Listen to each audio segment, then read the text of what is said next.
Hello, hello. Happy Tuesday, May 12th, 2026. How is everybody? A little bit of a late start today. I was planning the next steps of global domination. How is Lisa feeling today? She is doing much better. Much better, thank you.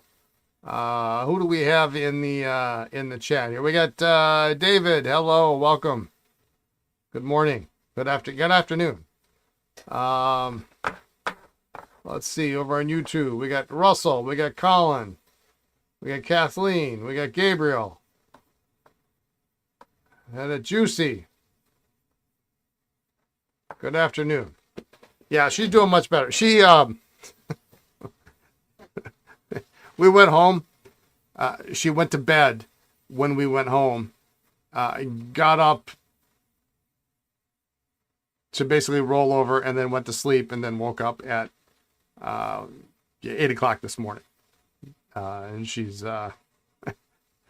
better feel like $1,000,000, right? Holy cow, she slept. She knew all along that was Brian's plan, all total domination.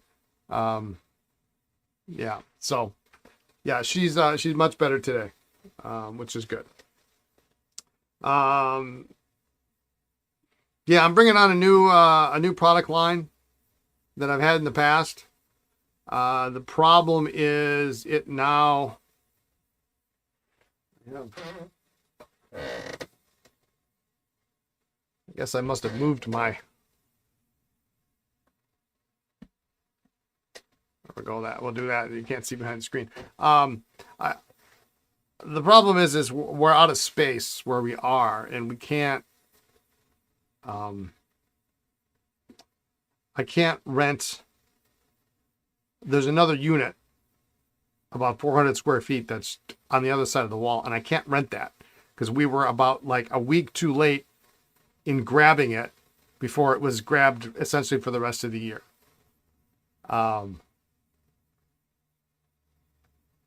So we have to live with being uncomfortable for the rest of the year, which I'm okay with, which I think is all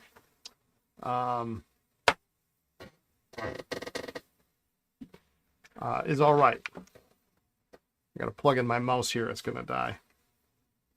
There we go.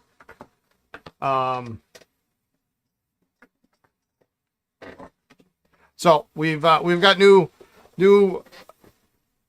shelves coming. We kind of have a sort of idea of where we're going to put things. But I don't know. I can sense a great evil in you now. I'm sure you'll achieve world domination in the coming weeks. I bet if you offer to buy all of the fine collectibles sitting in that unit, you could get it tomorrow. I'm afraid to do that because from what I understand, it is a whole house full of fine collectibles. Get a pod outside the side door. I mean, I could. We can buy in bulk and save. Yeah. We're gonna have to get creative. And that's really.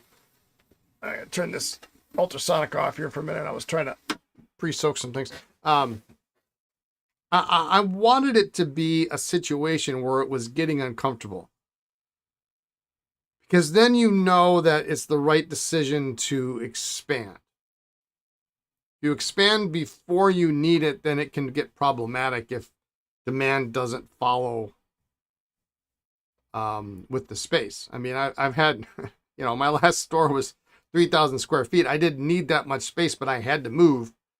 I made it work, but it was not, it essentially doubled my rent, which didn't help, which was not a good thing. So when I'm uncomfortable and then I can move things off, then it will be very efficient. But in the meantime, because we're trying to plan things out before DC, and so I'm bringing on a couple of brands in DC, and I'm saving the money for that now, in addition to doing everything else. So bringing a new brand on now is it hopes that we will do well with that brand, which I know we will, enough to subsidize some of those other costs. But anyway.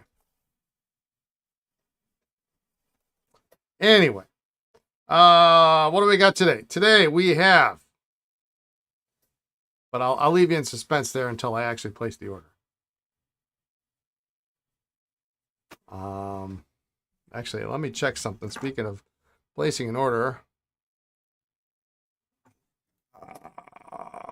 I just got an email, and I'm hoping it is in regards to, let's see, hoping that is in regards to,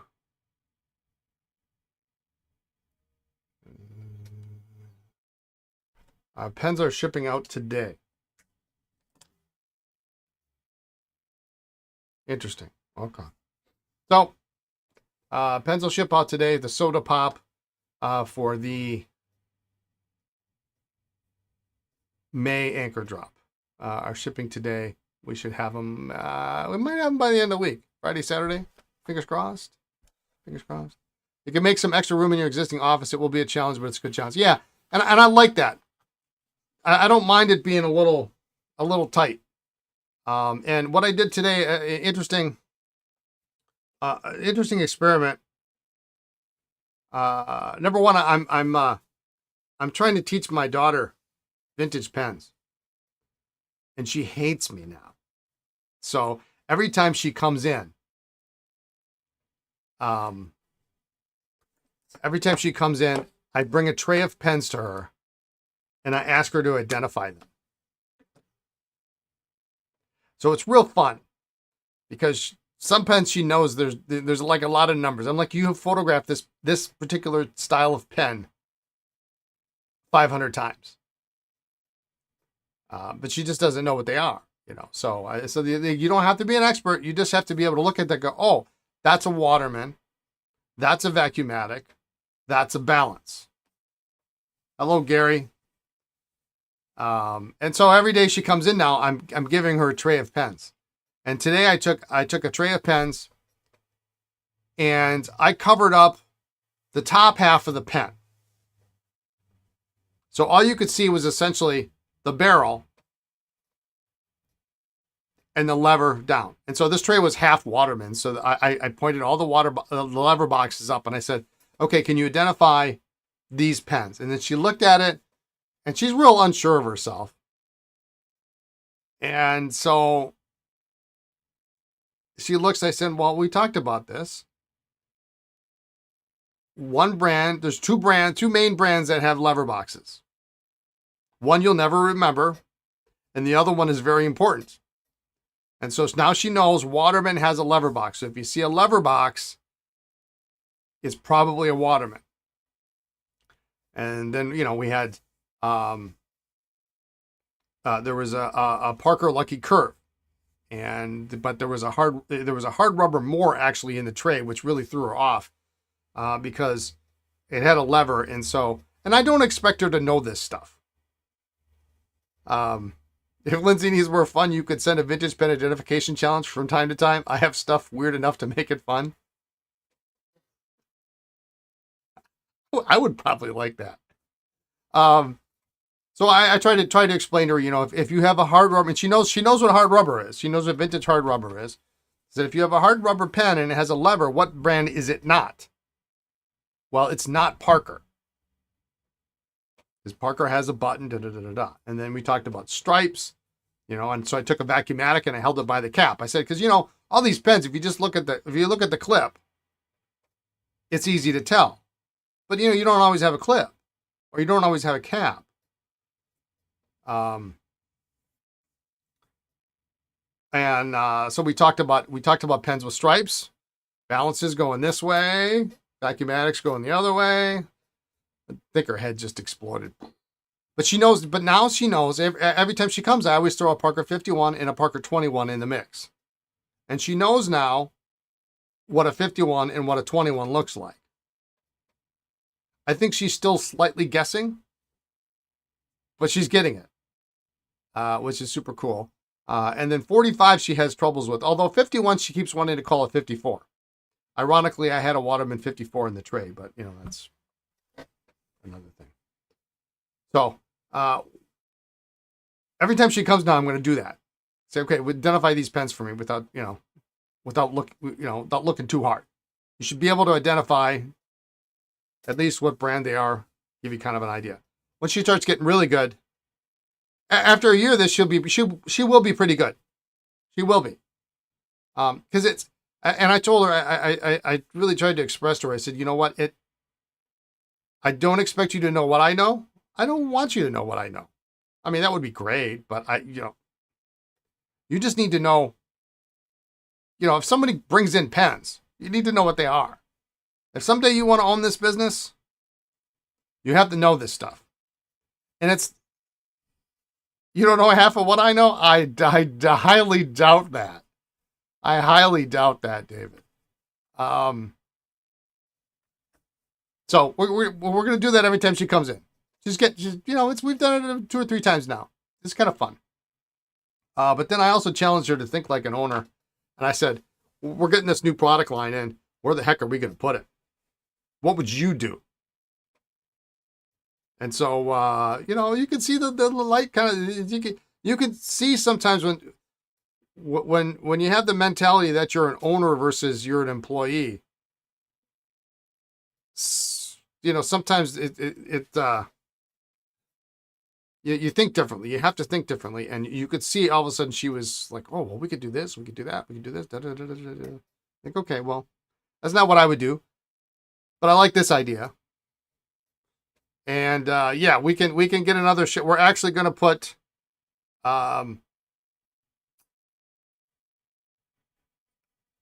two. We're going to put 2 shelving units over in our photography area. We're going to actually replace. We have some screens up there. We're going to replace those screens with shelves and then hang the screen behind the shelf,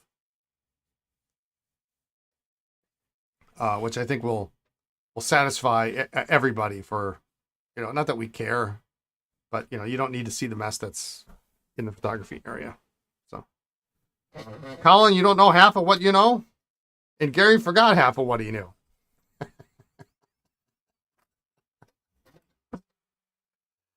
All right, let's see. Anyway, that's my little fun for the day.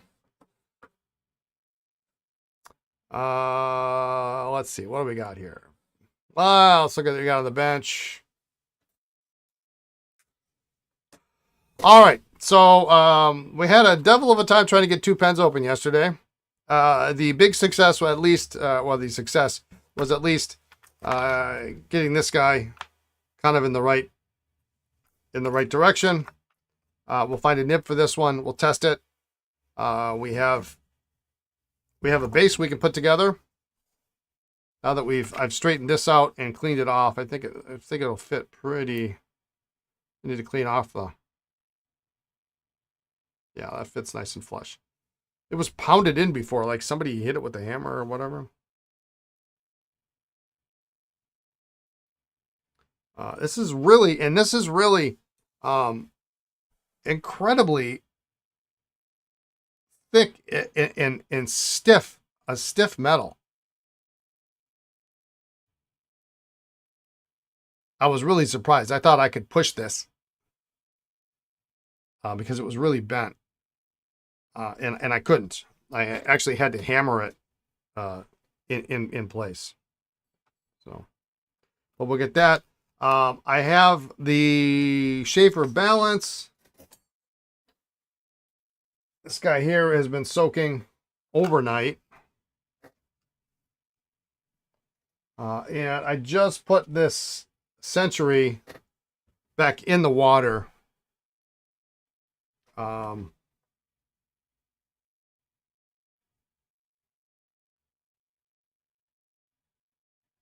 And we'll get to that later. We'll let it soak for a little bit. I just didn't want to. Sometimes some of those early plastics, they don't react to being soaked as nice for long periods of time. And then later we're going to get on to some other things, but I did get a new tool in today. This is a new screwdriver for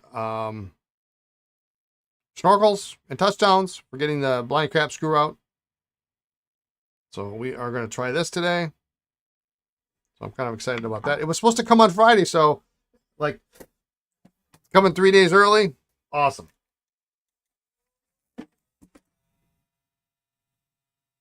Let's first see if we can get this off.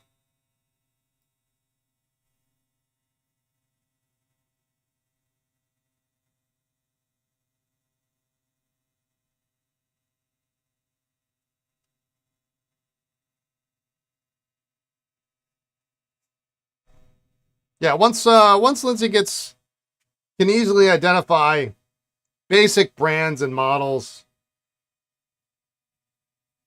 then we'll start to get a little bit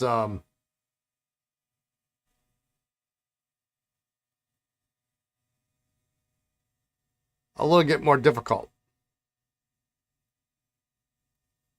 Difference between I mean, right now I just wanted to know that it's a 51.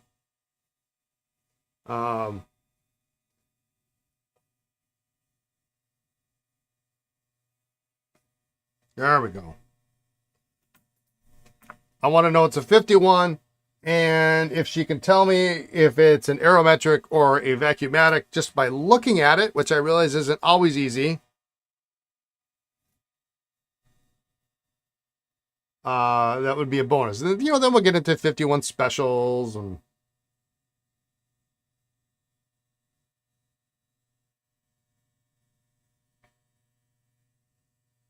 we'll see what progresses.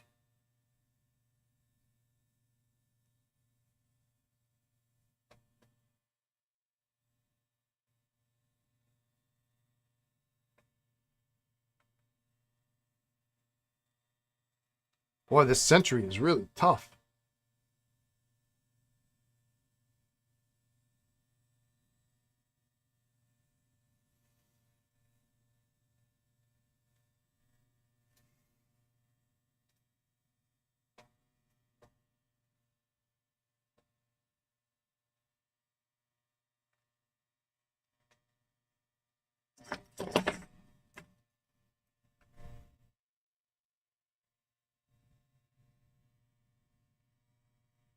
There is a gap in there, so it really theoretically could be sucking in some water.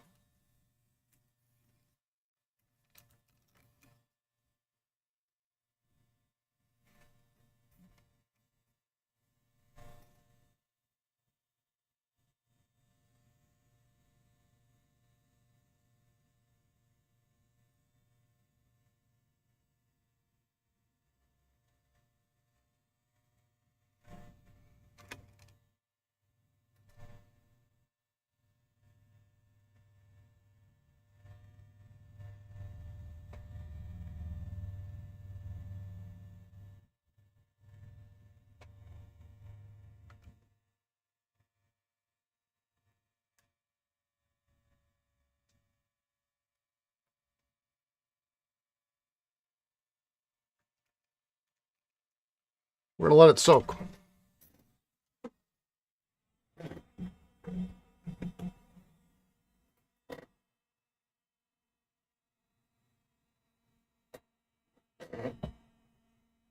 Yeah, totally something had I seen it, and I bet it wasn't terribly expensive either.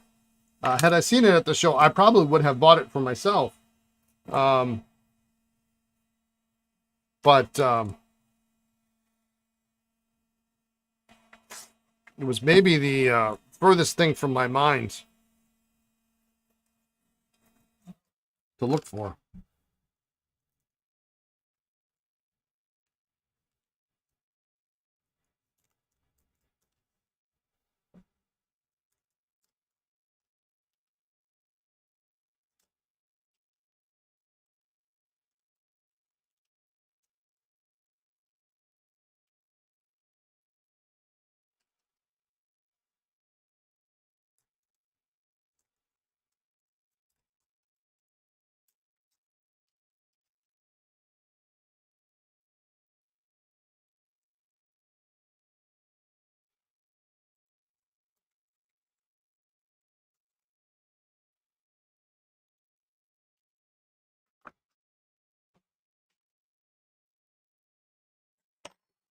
Right.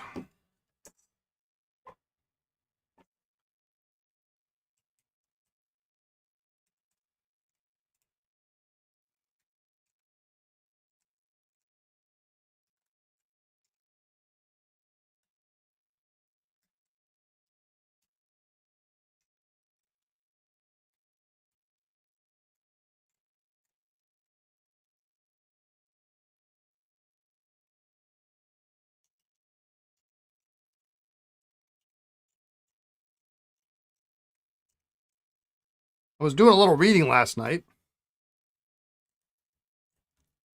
I'm a big fan of the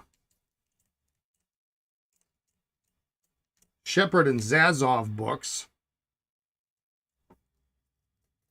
of which there are,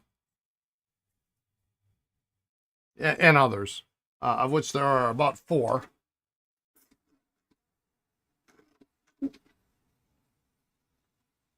The newest, of course, being the Parker Icons book.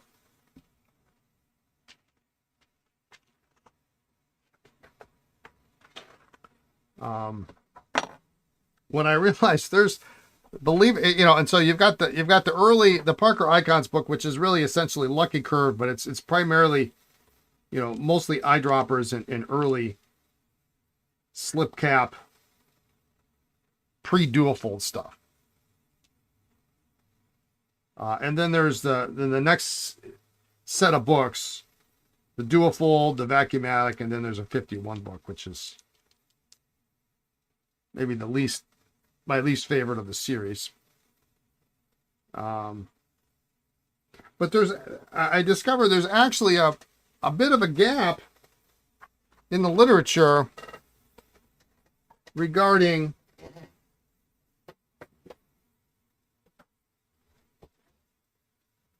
pre-dual fold Lucky Curve, like jackknife,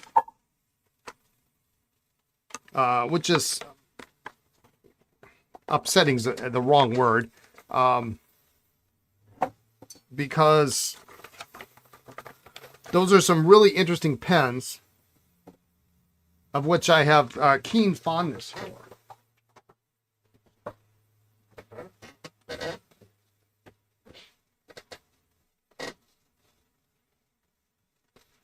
And there seems to be an incredible amount of variation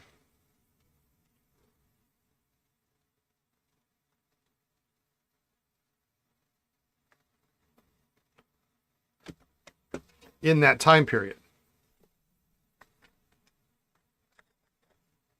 So what that's probably going to lead me to do is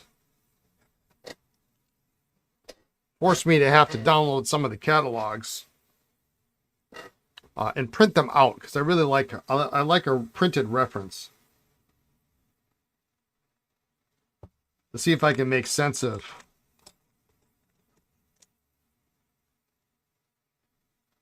what's going on in that pre-dual fold Lucky Curve era.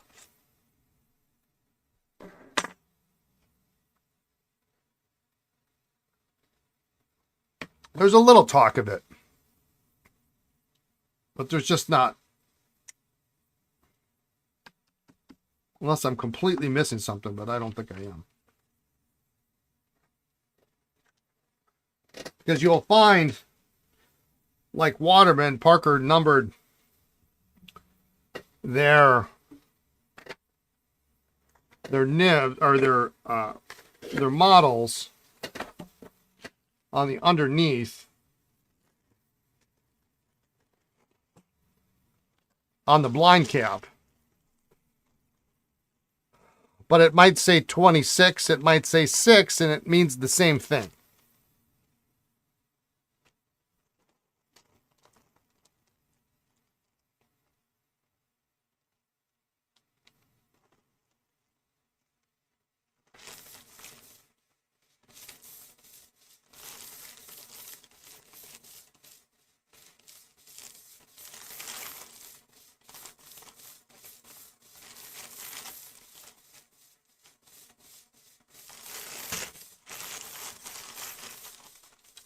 So now to look for a nib, I think this is the wrong bag.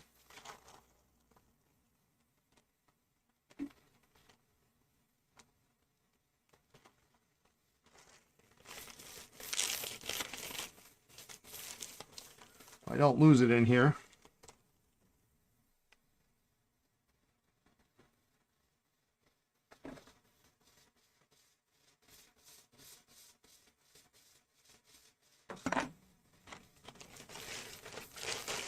I think this is the awful bag is what this is.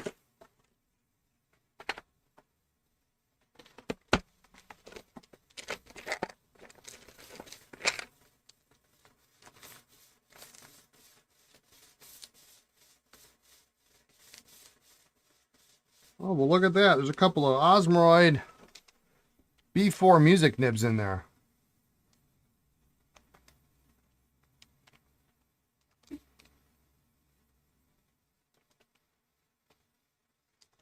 I ought to take those out. Those are nice.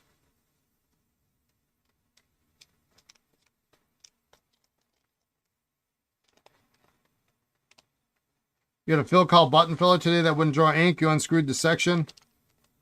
And the sack stayed inside. Zero shellac and evidence. Yeah, you know, you get that sometimes.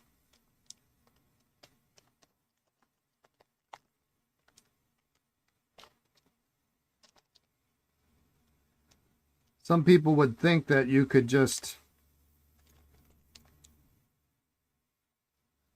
if it was tight,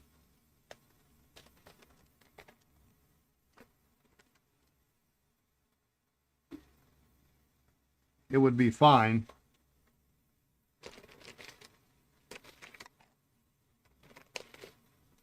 Which obviously it's not.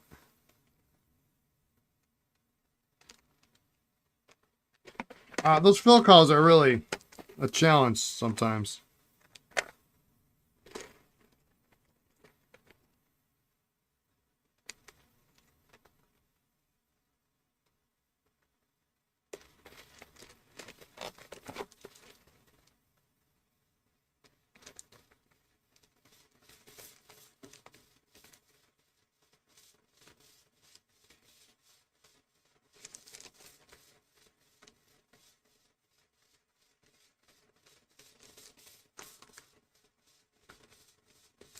Yeah, they kind of need to be airtight, don't they?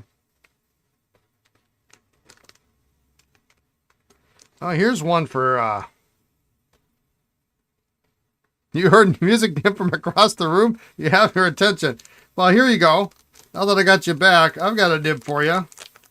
I bet you don't have one of these in your collection. Oh, you might have one of these. Oops. Just dropped a bag of nibs here.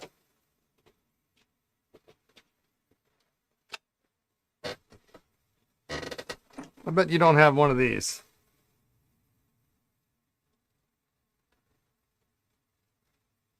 This might even be Japanese. I don't know if we're going to be able to zoom in on this.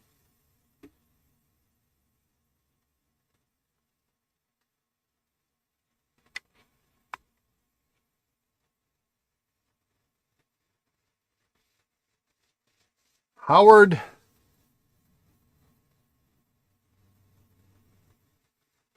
brand 2668 medium is what that says.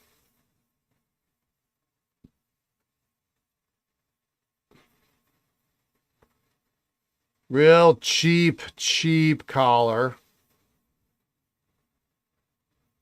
I wonder if that even threads in. Oh, it does. Yeah, 2668 medium. Yeah. I bought a collection of pens a while ago. And after I bought them, I realized, this was ages ago, actually. I realized like half the pens in the group were actually Howard's with Howard nibs, and some of the regular Esterbrook's were actually still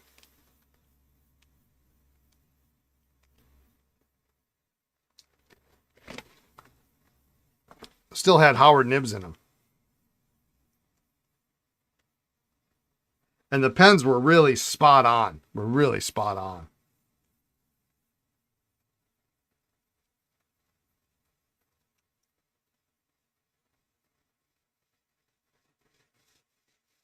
Fill collet lever is easy, really easy to access via collet or on the button that is only hand tight, nicely knurled. This is one design, but yeah, I had one of those.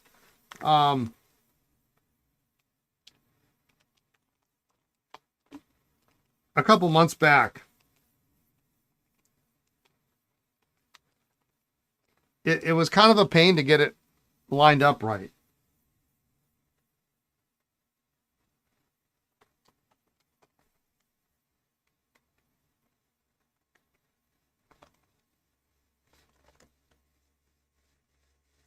It seemed like a good idea at the time, but it was really not. Yeah, Columbia. Yep. Lapis blue or whatever.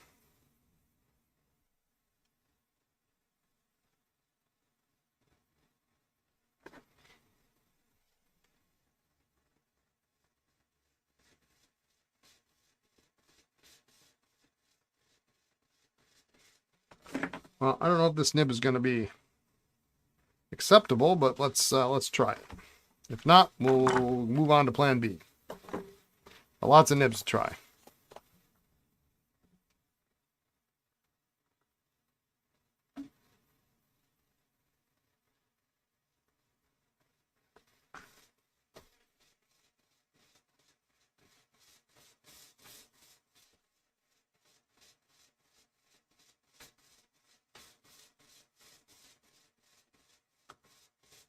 You will find a lot of Japanese copies of Esterbrook's.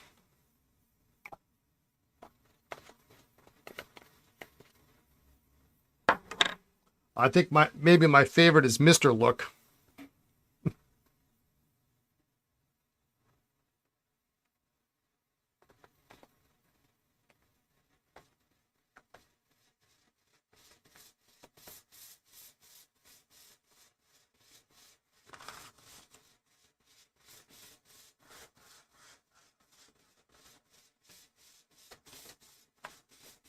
The lapis is lovely. There's also a black red marble.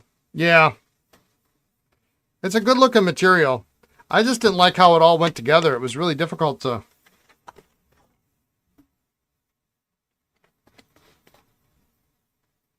get everything lined up.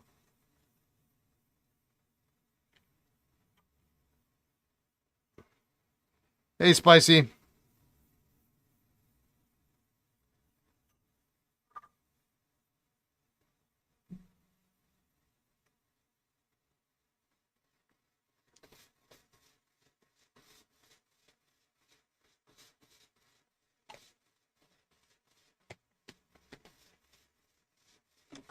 All right, let's see how this is.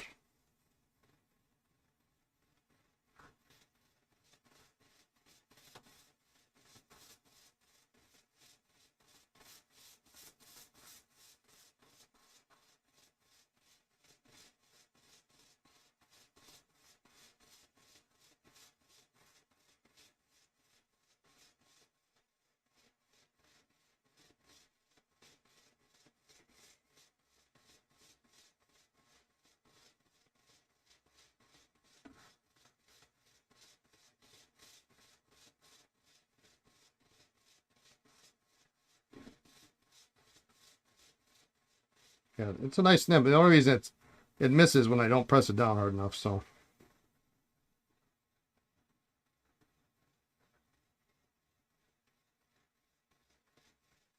And it's a little more absorbent on this paper than it will be on.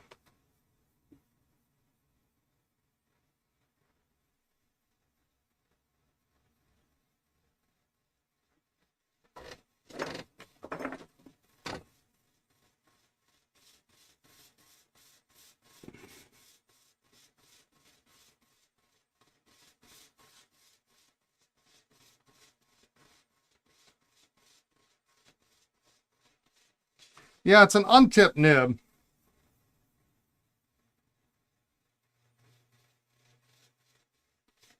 But unless you're heavy-handed, and I don't suspect you are.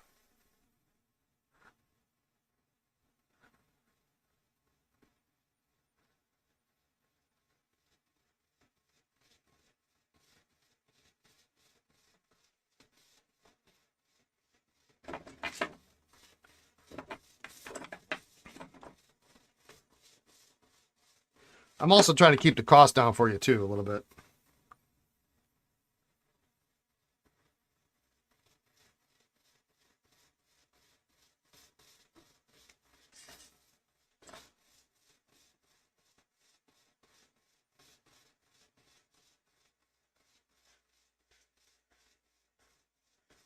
Yeah, it's missing when I don't press on it. I'm purposely trying to be very light, so.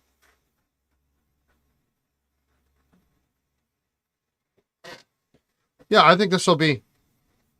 I mean, you can always find another nib, but that'll work. It's actually a lot nicer than I expected it to be. So, not that I was gonna, hook you up with a cruddy nib, but that's really quite nice, I think. As they say, the price will be right.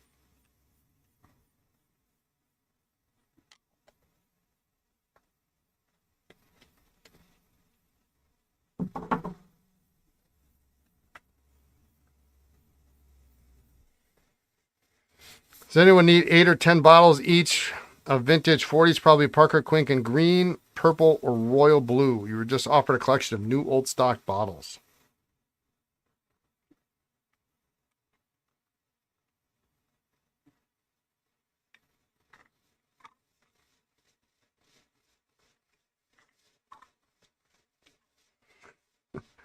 I can't believe I'm thinking about saying yes to this question. 8 or 10, I can do something with. 1, I absolutely can't. Do I need that? Yeah, my facial expression summed it up really well. Well, I only consider it, only because with 8 or 10, you can create one listing and sell it 8 times,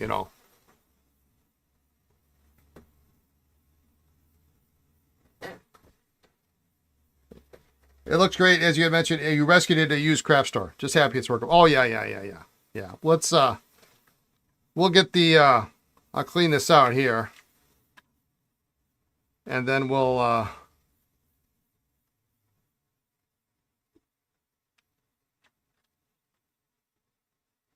see if we can reassemble we'll spin that out. We'll reassemble this.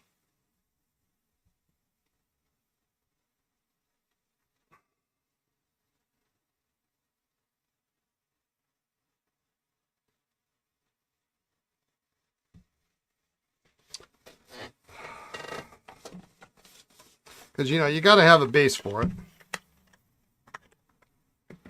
So, since you're on, I will show you this. The only reason I haven't used this base before is, well, number one, this was damaged. This goes in there. But I fixed that.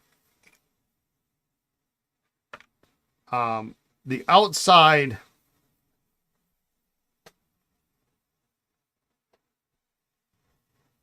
piece has chipped off here, which has no bearing in how the pen sits actually in there. And this one actually sits in there quite well. It has no bearing on how this part sits in. It just doesn't look quite as nice. Oh, it would end up looking like that. Unfortunately, I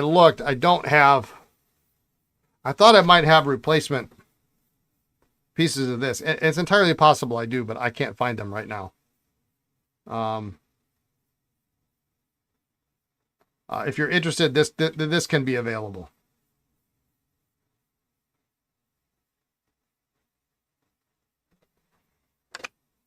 If not, I'm just going to clean it up and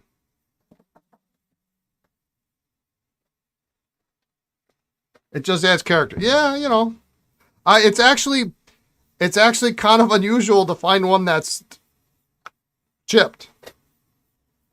So you got to wonder what happened.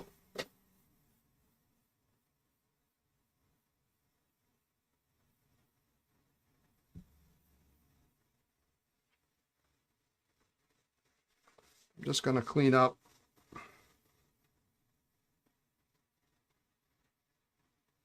And you may find another one later and swap it out and use this as a whatever you want to use it as.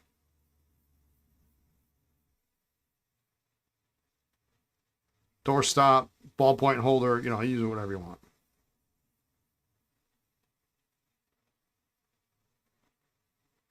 But it will give you something to put your pen in the interim.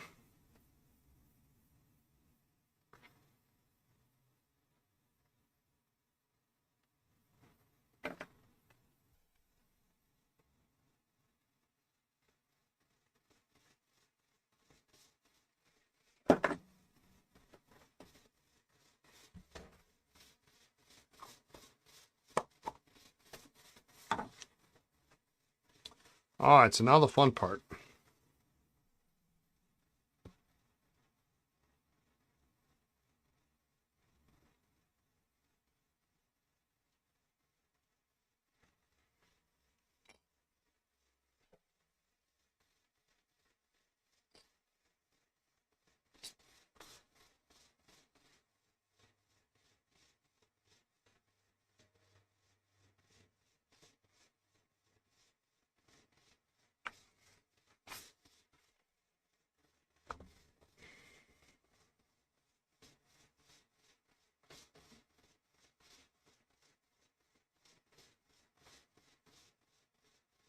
Try to keep this lined up. Actually,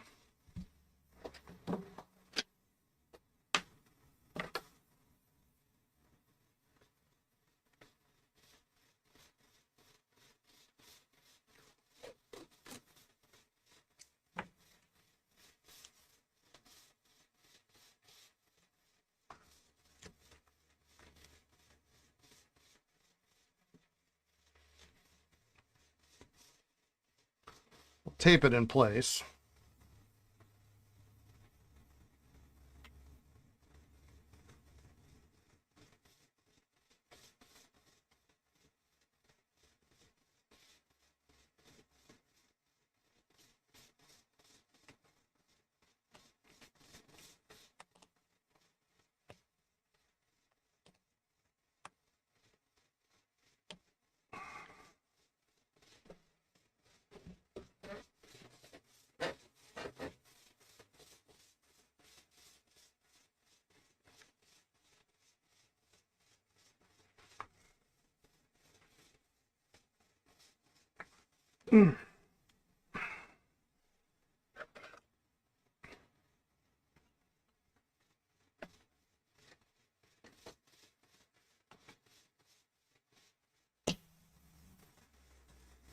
These clips are really hard to get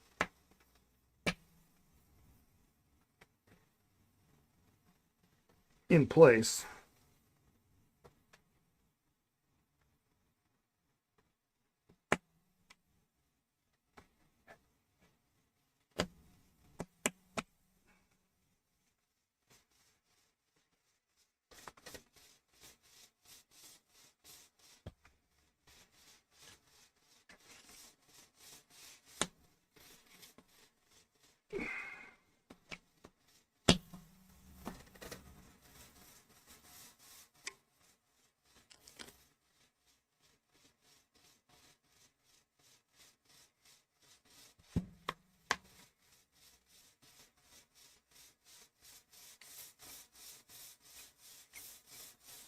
I'll have to polish that up.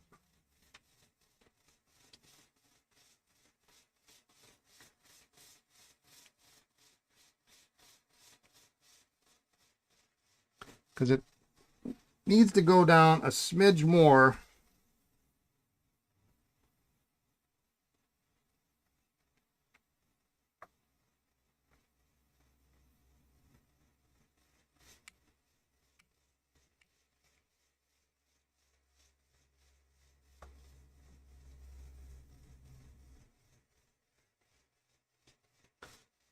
So it's really solid.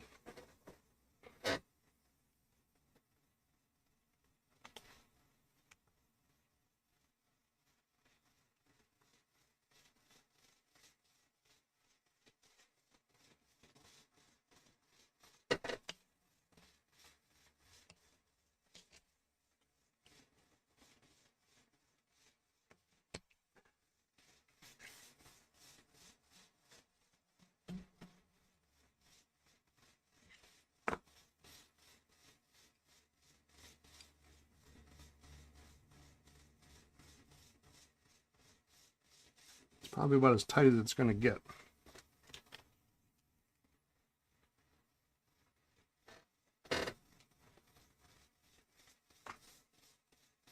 So I'll have to seal this back up.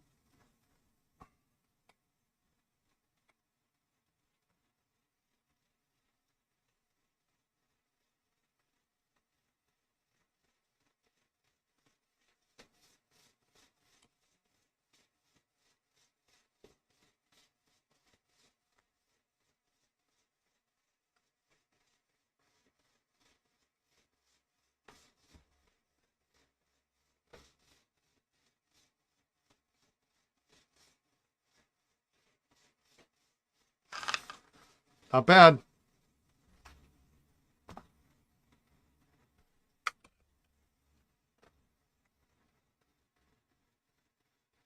A socket would do it, just a light tap.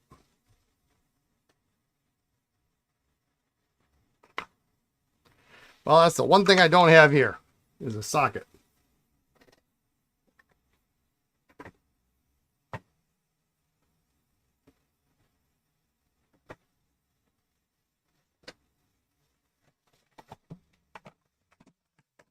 Let's just spin any moisture out of here.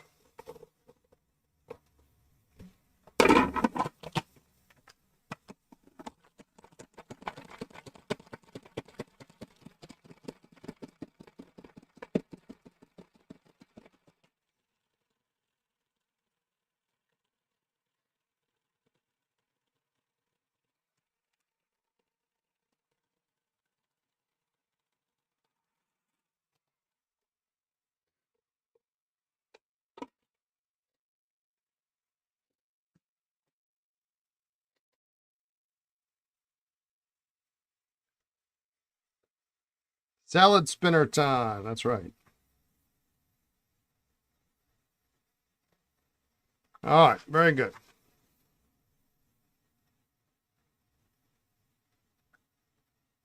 That kind of worked pretty well there, so I'll keep that on there. All right.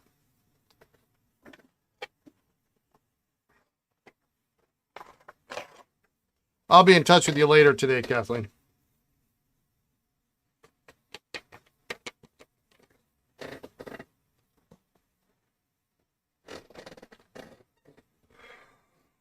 Let's take a look at this guy.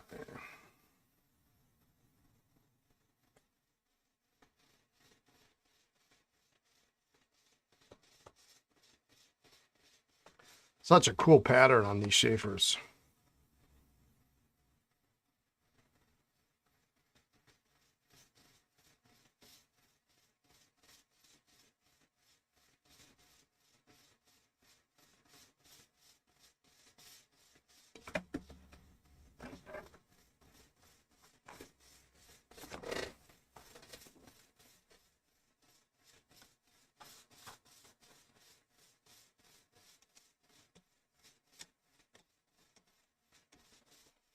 Still some more bits and bobs in there.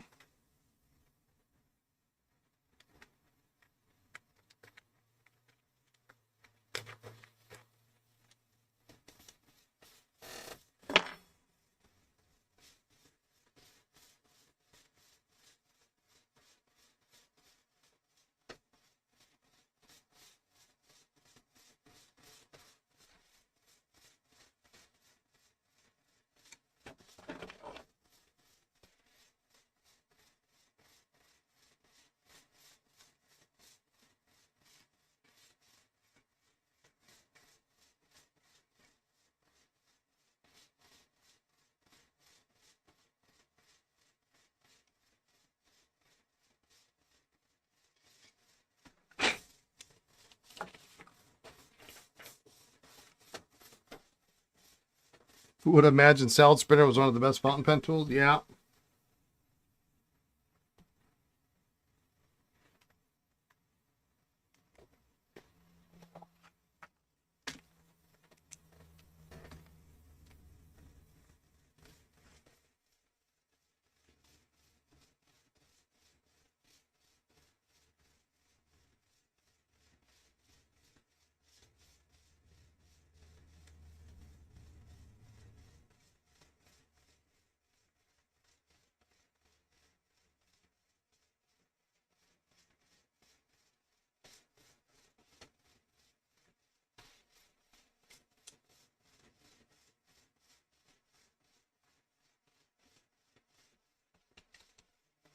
Always easier to get this stuff done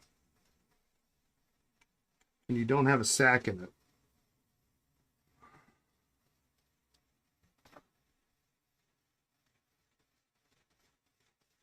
Make sure to get any excess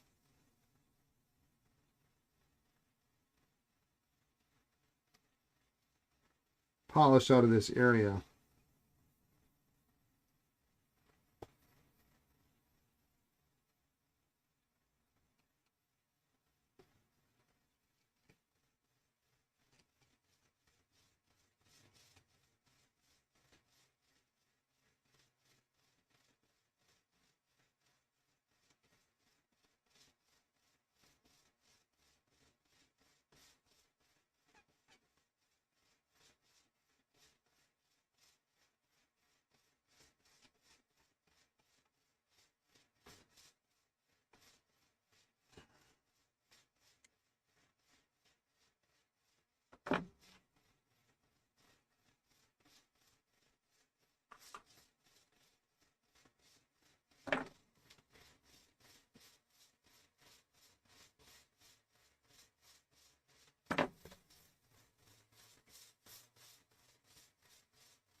Okay.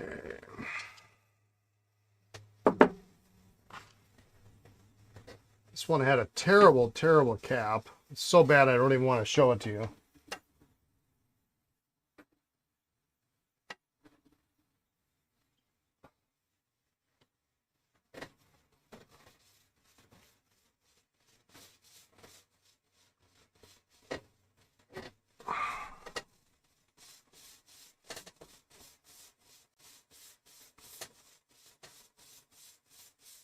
But just because it's got a bad cap doesn't mean it's not going to be a good writer.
This nib looks like a extra fine manifold. Boy, is that thick nib.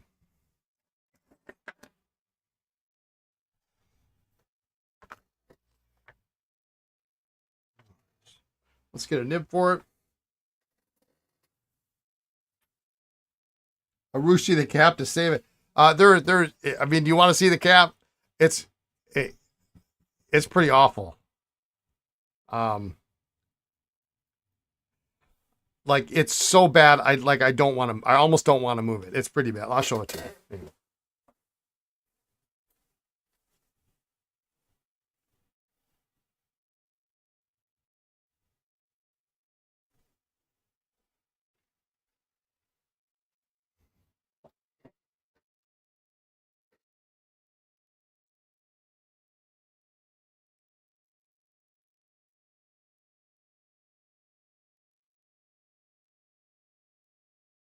Now it's got this cool 14 karat gold point Sheaffer's, well, Sentinel Deluxe. Well, that ain't this, I don't think so. But yeah, here's the cap.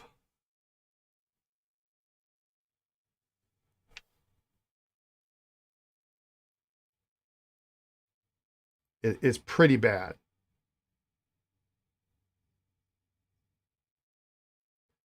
This part down here is okay. But this crack extends all, and there's a crack down here. Let me get back to my computer. I need to see this. Yeah, it's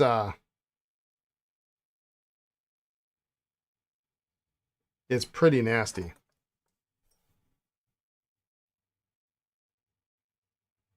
Like, I don't even want to, like, this is schmutz on top of the clip, but I almost don't even want to try to get it off because I'm afraid any pressure is going to break this. But yeah, that's the cap. Although, you know, at if you can see this.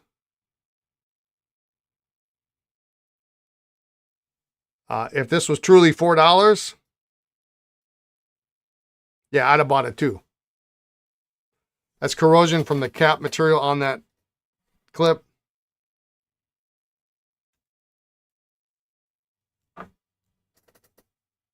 "17 layers of Urushi should fix it." Yeah.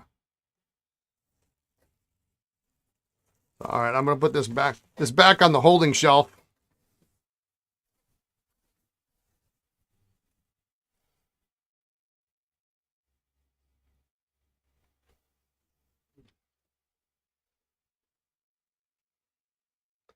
And let's see, we need a sack for it.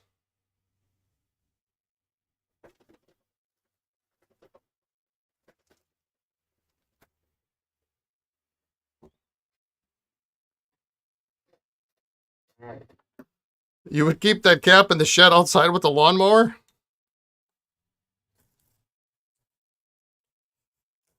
Well, it's not going to be here very long.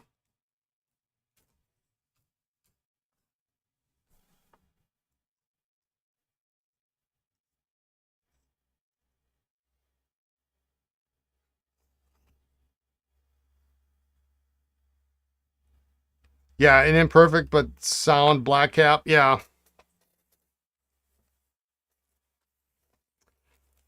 I don't think I have one, but the problem is it's oversized.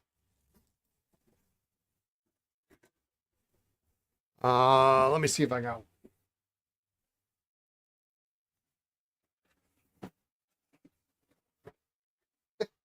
one.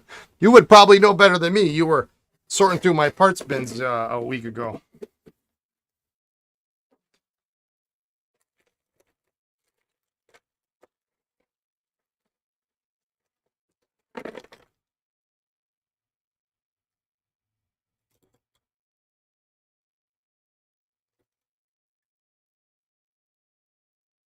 There's one.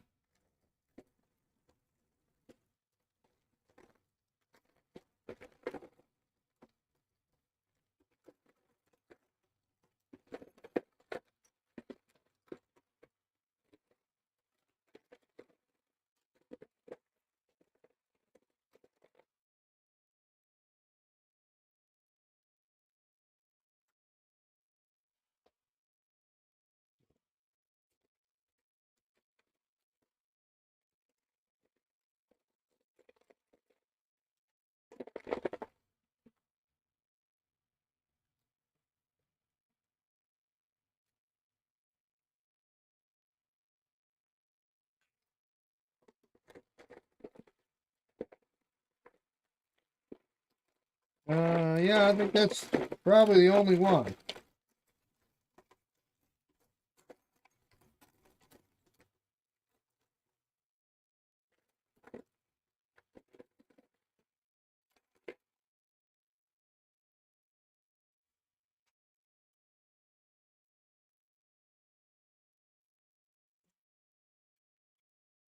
It's not a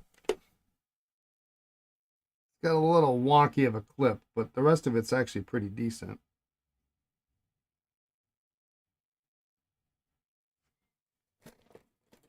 We'll see what he wants to do.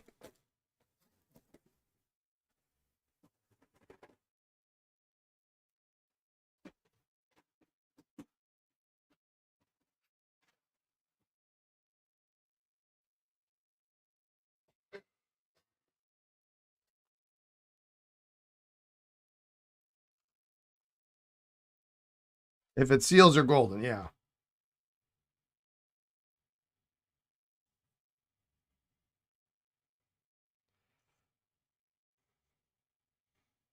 And maybe he's gonna. I mean, it might just end up being essentially like a desk pen. It's no worse than a desk pen.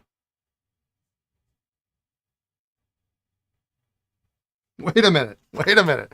Do they make any? They make any balance holders that are sized for trumpets that are sized for an oversize? I could sell them a base.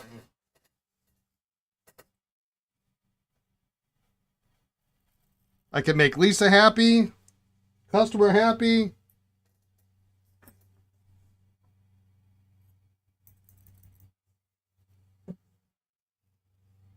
Not that you know of. All right, well, it was a thought.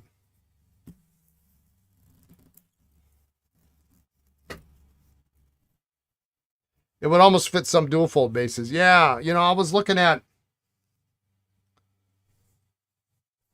some of the reading I was doing last night was on Parker desk bases in the dual fold book.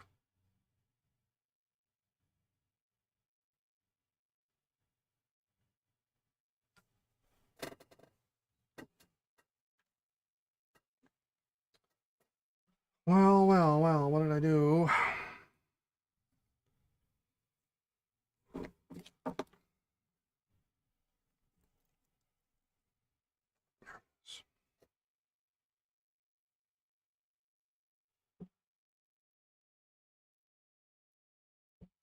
So I've got a couple of senior dual fold desk pens, but they don't fit any trumpets for any bass that I have. And I really think the more I look at it, like they really didn't make many bases for senior size dual folds. I think they were really a very early thing, and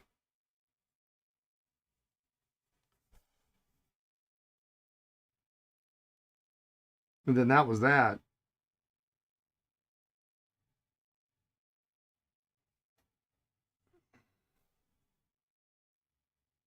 Right.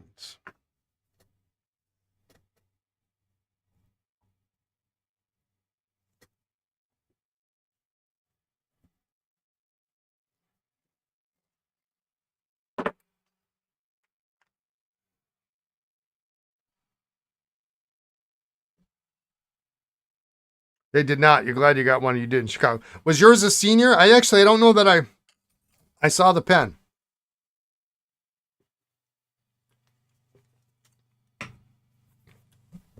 Because I've got that early, gosh, what is it, 1922 base, something goofy like that. That might be, I'm not maybe too early. And it just doesn't, it doesn't fit anything. And the seniors don't even fit. It's a senior blue. Okay. On blue, yeah. All right. This tray is a little intimidating, but it's not too bad because some of these are not like those go together. These go together. This is just an easy resack. This pen here just needs a little TLC.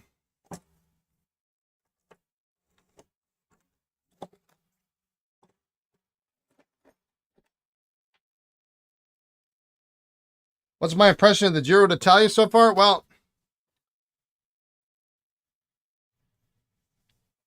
as I probably mentioned last year, I have a very specific methodology to how I view the Giro and the Tour de France. not necessarily the Vuelta. Because by the time the Vuelta comes around, I'm actually kind of burnt out on cycling for the year, and it starts my movie watching period when I ride. But I watch every minute of every stage, and I don't progress to the next one. And I try not to watch social media at all, particularly in the month of July, because inevitably one of the Facebook pages I have that's a cycling Facebook page will say who won, or I'll see a picture of, rainbow stripes crossing the finish line. I know who won. So I'm actually, and for some reason, I thought that there was a gap in between stage 1 and 2, or at least there seemed to be on how they were presented to me on what I can't remember if I watched it on Peacock or it's on HBO Max. I think it's at HBO Max. And so I didn't watch. I watched stage 1, go Paul Magnier, and then it didn't look like stage 2 was the next day. It was 2 days later. So I'm still actually on stage 2.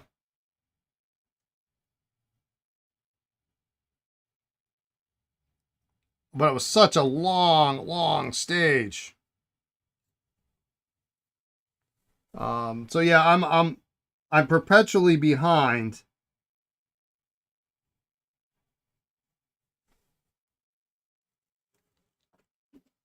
In what's going on the tour. Easy Resac is scaring me. Yeah, I mean, I can barely see that this was a threaded section. I mean, I just can't believe it came off.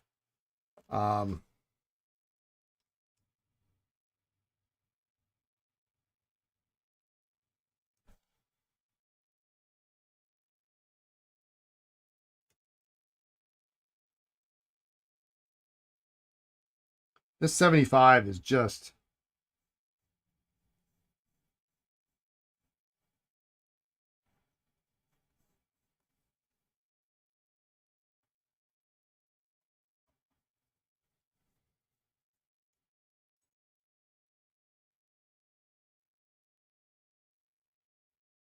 Oh, well, that's not fun.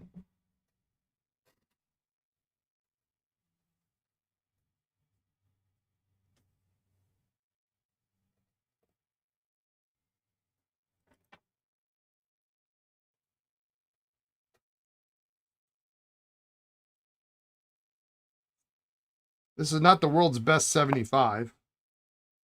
Got a little lacquer issue, but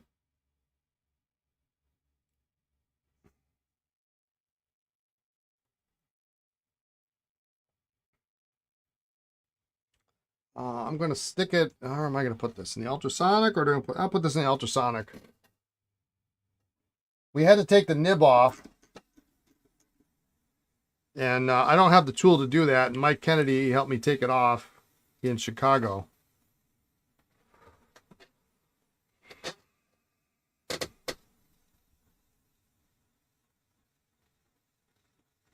But I still think there's something stuck in there. Look at that.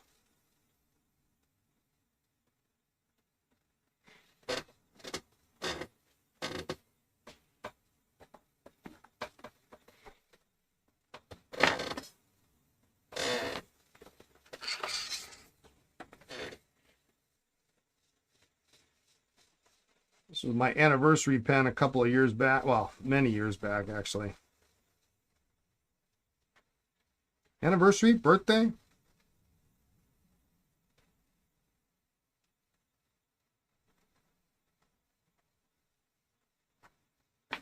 I used to remember those things.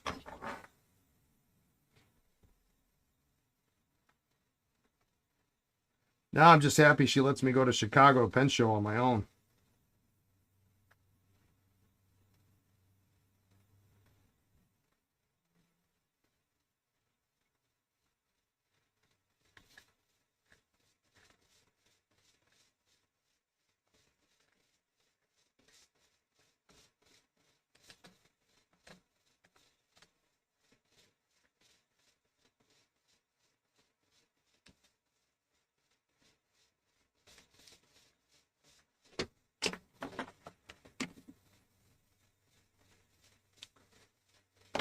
The easy part about this wall is that I'm just going to resack it and then it's going to go home. So I might use it though. It's a real nice Grecian. George Wilda. George S. Wilda.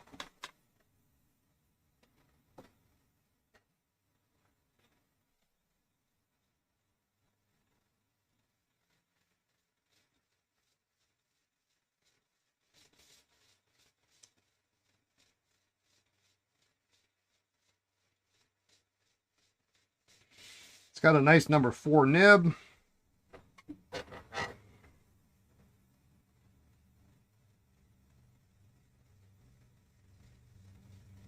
So anyway, Gary, yeah, I can't tell you anything beyond the middle of stage 2 right now. And I've been riding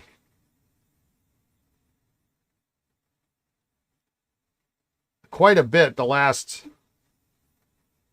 week.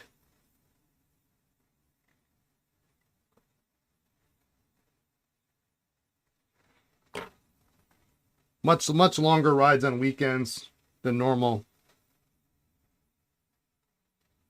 But I'm also trying to finish up the Vuelta Femenina too.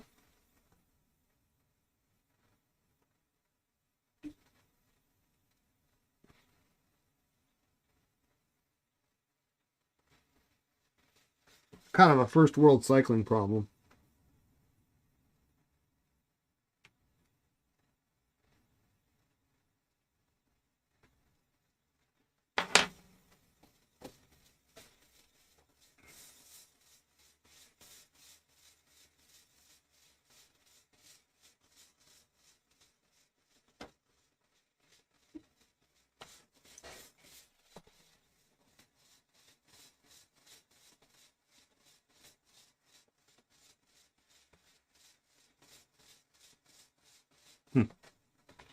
I would have never thought that was threaded.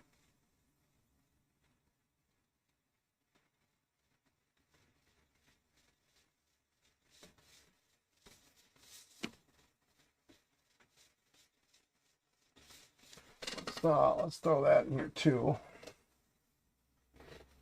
All right, I want one of these pens to be done today. Is it worth considering a PVC sack for such a pen so it never has to be done again? I mean, you could make that the case for any of the pens in my collection, right?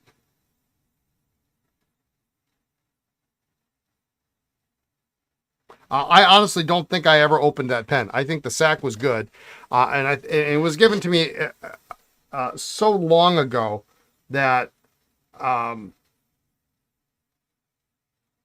probably just, back in the day, if it, like other people, hey, the sack works, it sucks up water, it's good to go, that kind of thing. It didn't leak, so hey, let's ink it up with something that's not fountain pen friendly.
You picked up a similar metal, maybe Todd Swab got it cheap as one of the tines was broken, was able to get the identical nib to replace it very cheap as there were no other bidders. Nice.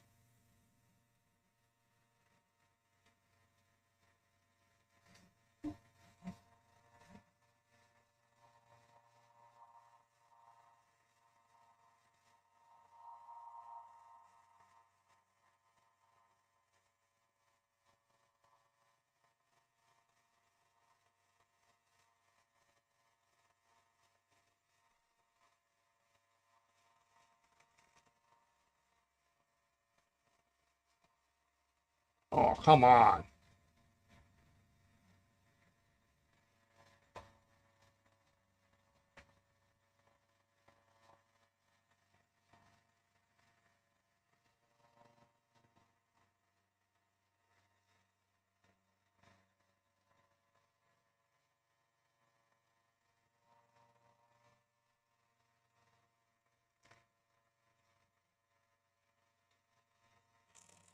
There we go.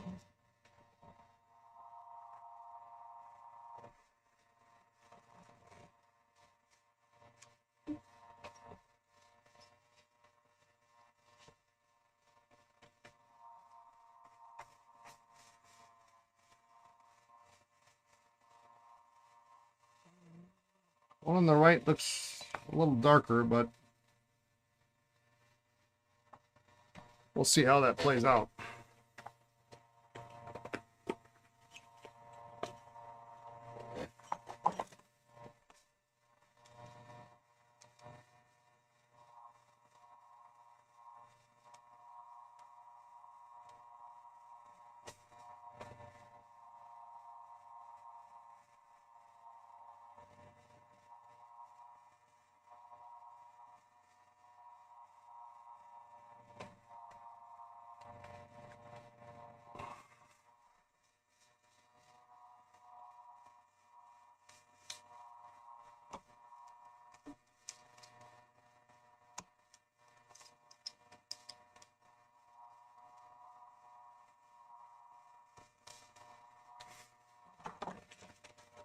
We'll get the wrench out.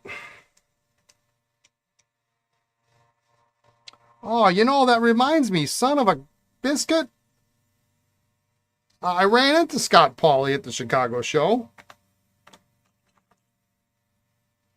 He came up to me. I was doing something.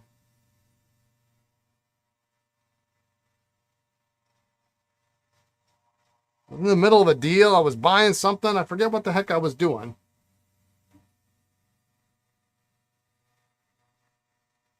Talking to someone, he says, well,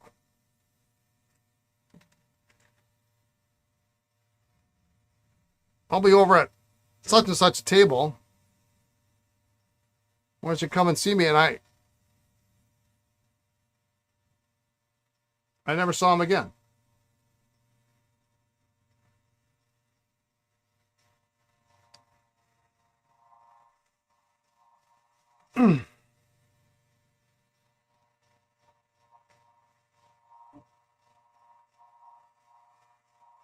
Something tells me this is the worst $20 I ever spent on this pen.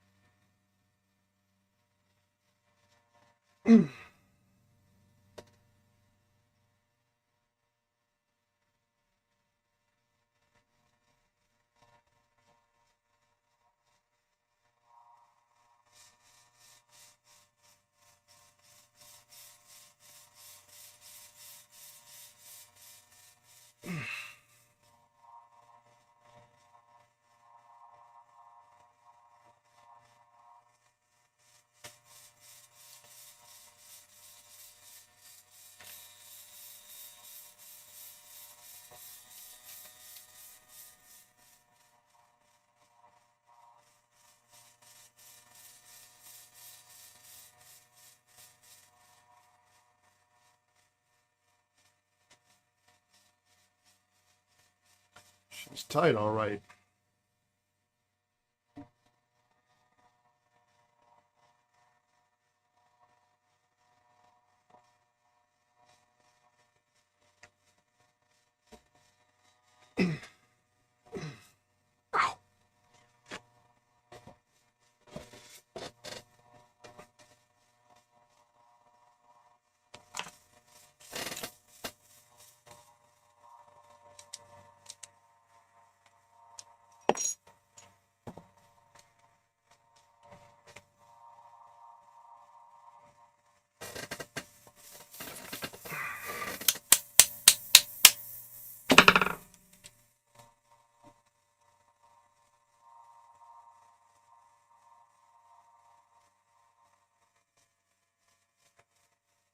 Well, we're going to let that one sit for a while. We'll contemplate life on that.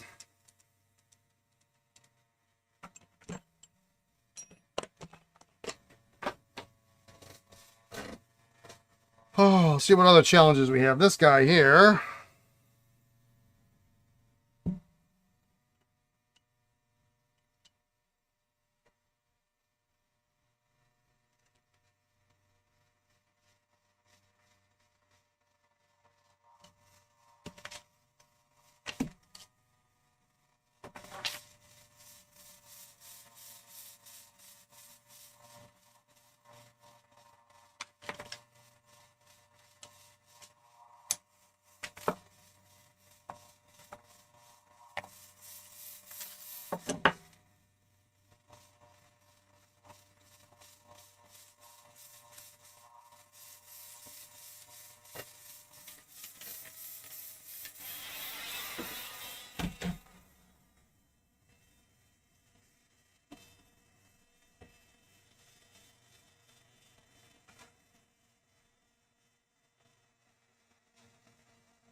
I'm just going to soak these.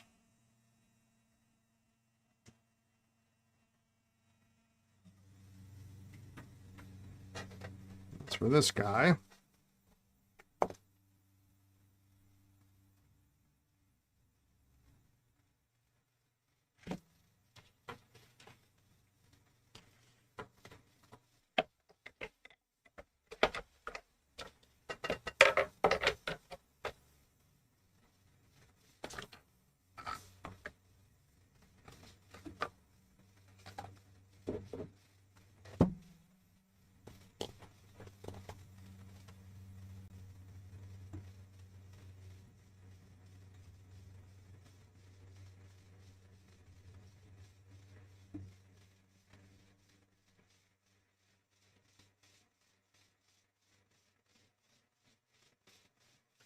Got our little serial number on the back of the nib.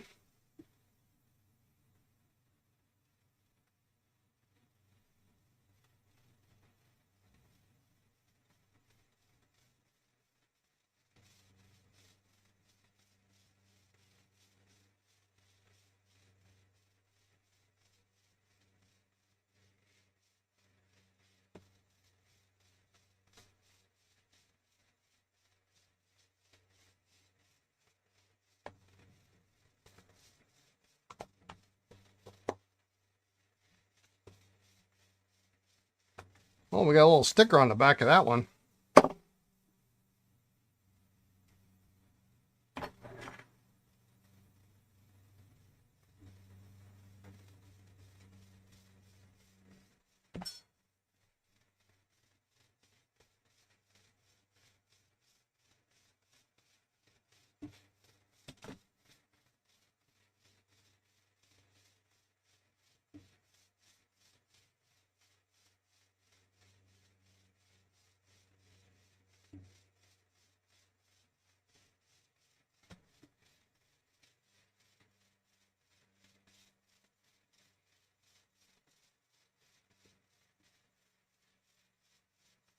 Ah, so the old bar is broken off inside.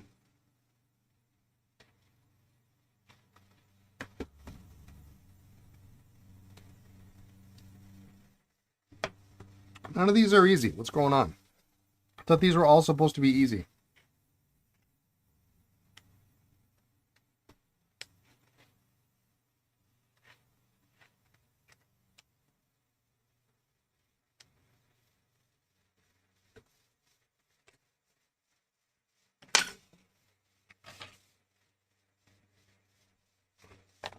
It's like, wow, I can't put that in because there's already a bar in there. It's just broken off in the middle.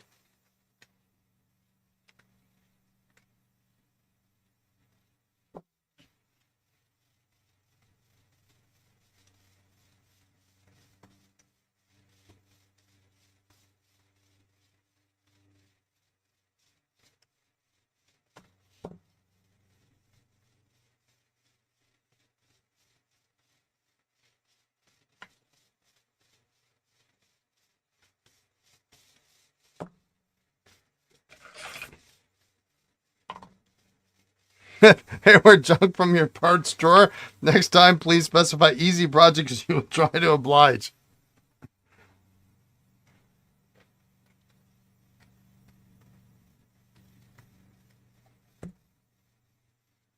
Am I asking too much?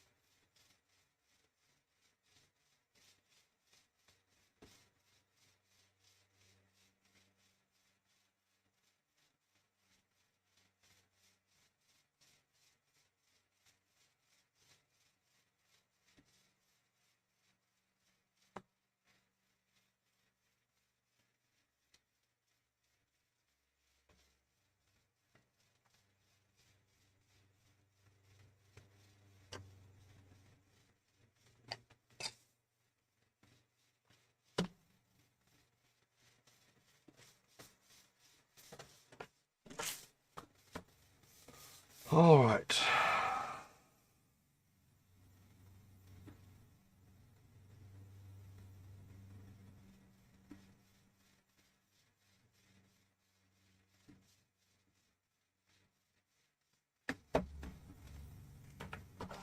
I guess I should have something challenging once in a while, huh? It can't all be Esterbrook's.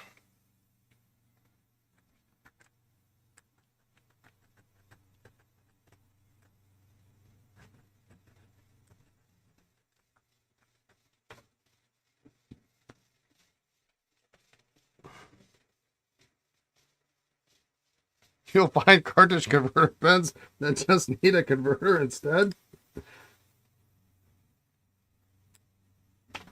I appreciate you trying to accommodate me.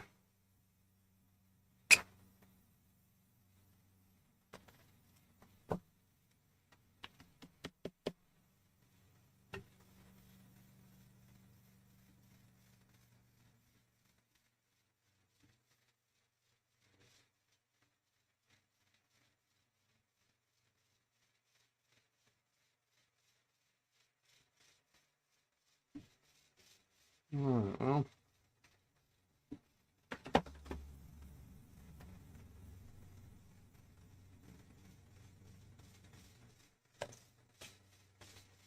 There it is. You did enjoy looking through the parts? Oh, good. Let's see if this will fit and work. It should. Should be able to get it back there. It's a pretty narrow.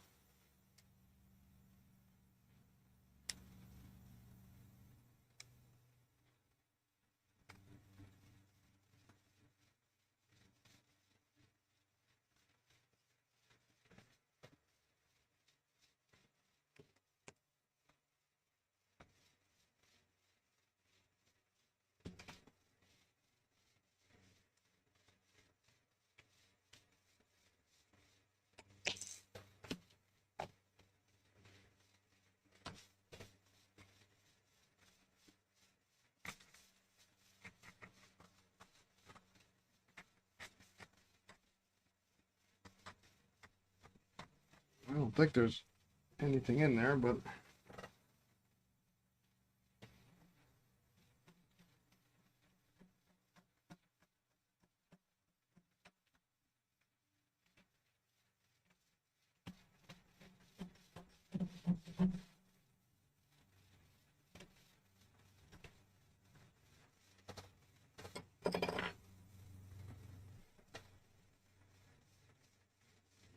might be able to use a standard J-bar. I mean, it's so narrow. It's so narrow.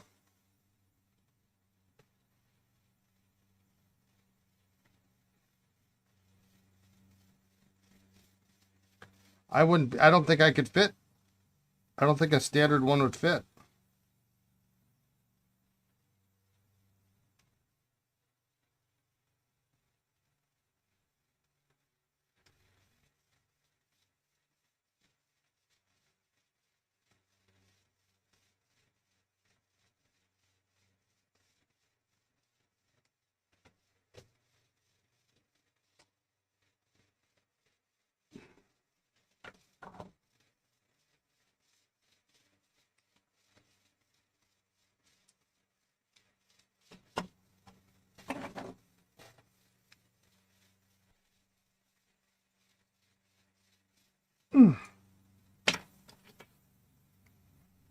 Maybe a 40.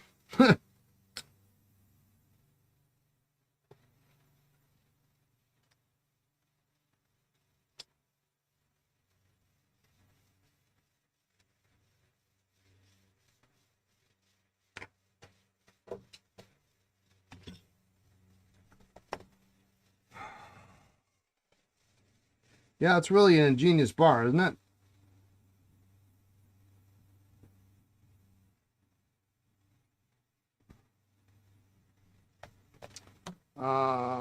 Let's see if I got a 40 here somewhere.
Well, that fits, but it doesn't really. Oops.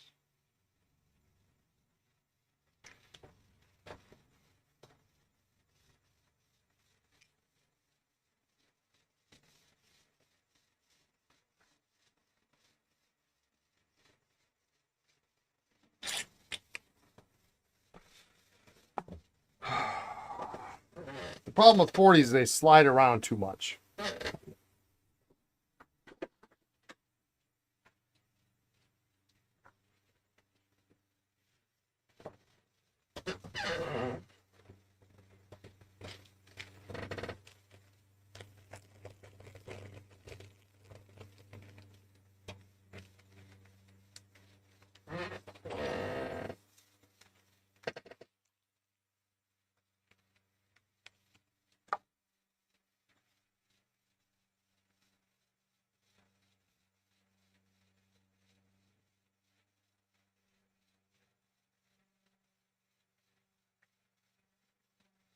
Yeah, this isn't going to work either.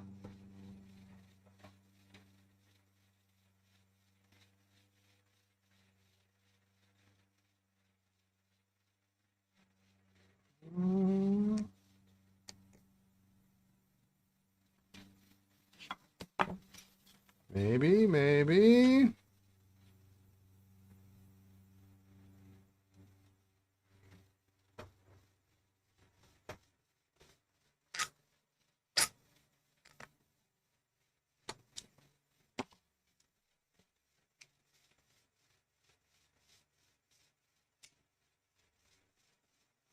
Well, I will be.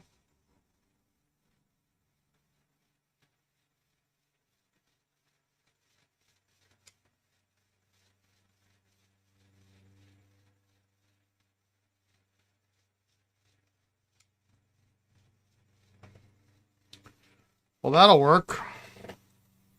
This guy, I'm shocked, will not work.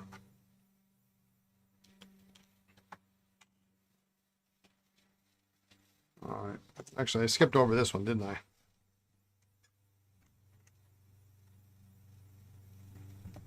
Let's see. What did I buy? This cap is bad.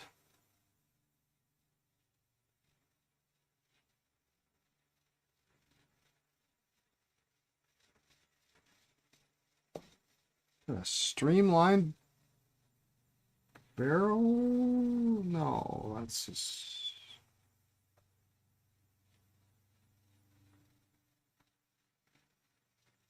Oh, but that's got the right...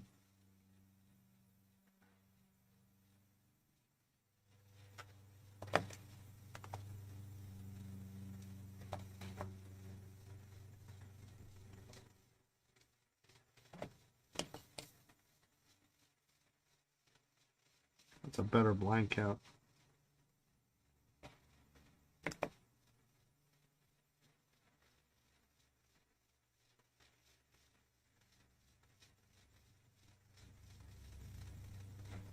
This pen reset, I wonder?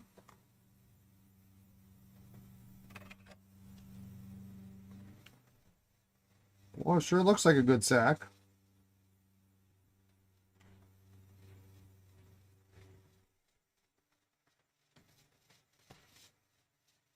Let's get all the bad parts out of here.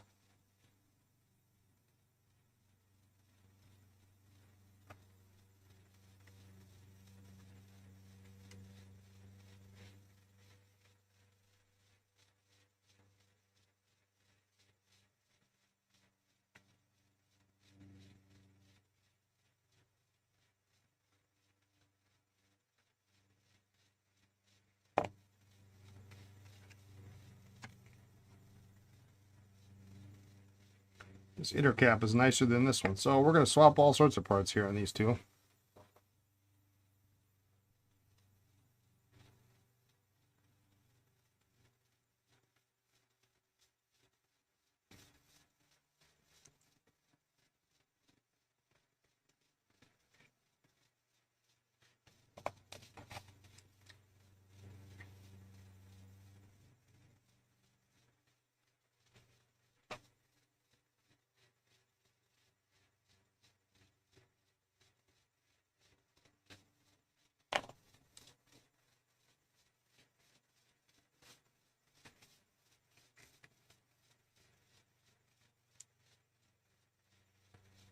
All right, there we go.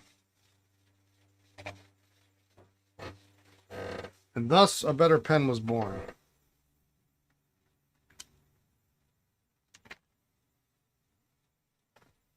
All right, so we're going to clean those up.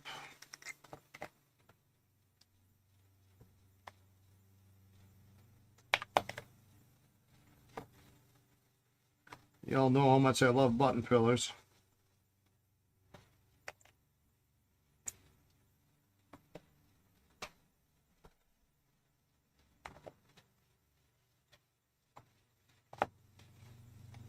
Okay.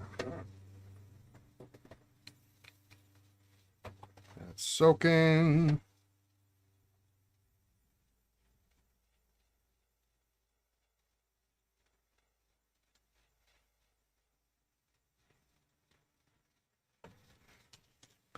There's actually a little tiny crack in this section nipple, but I think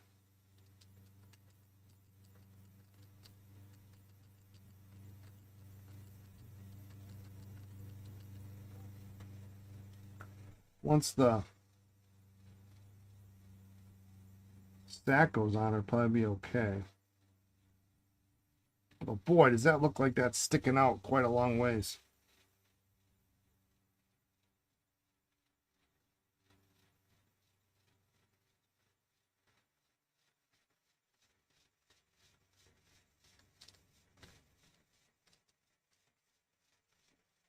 Let's just dump that in there for now.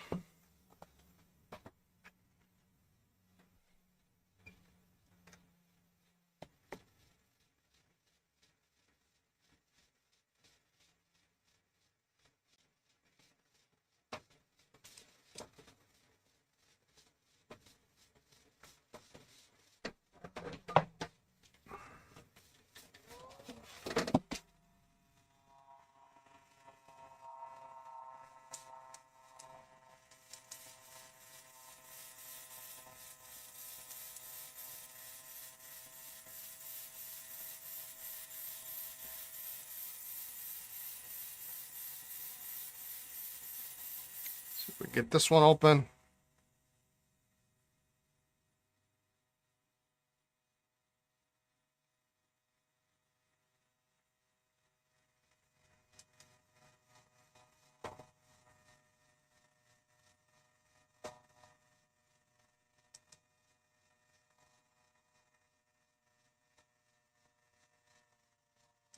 Oversized jade user.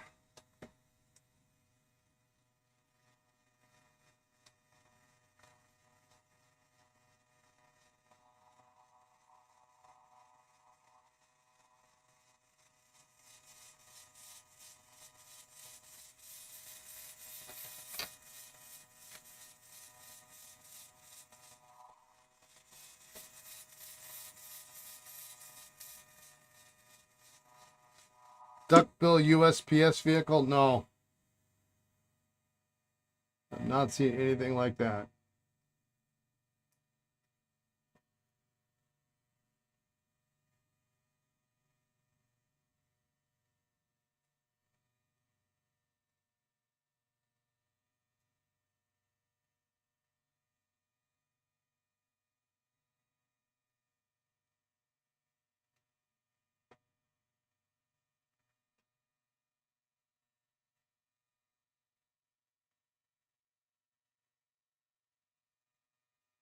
This guy's going to have to soak.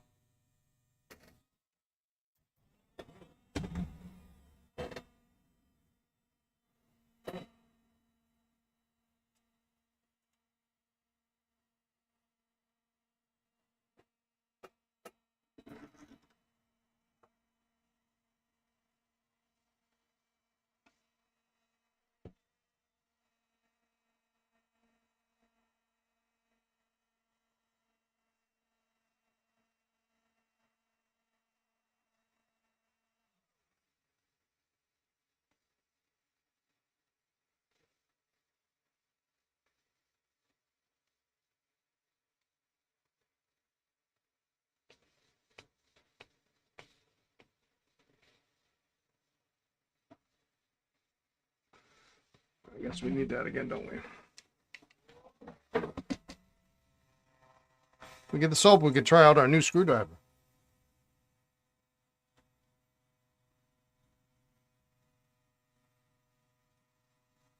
You know, now that I think about it, it's 10 after 4, and I have not received my FedEx delivery yet today.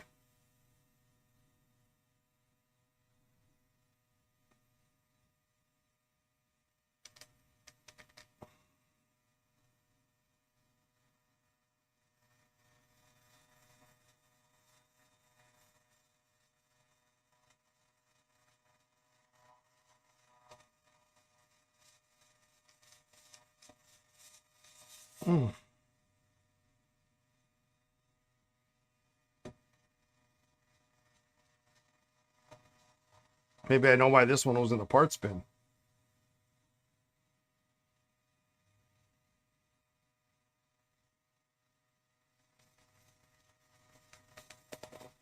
Oh, there we go.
A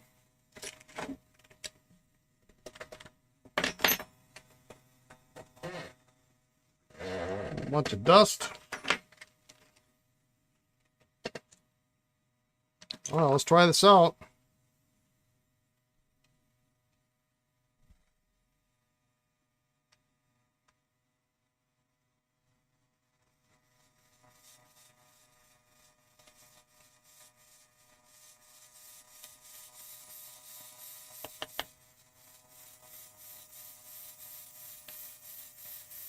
shoot.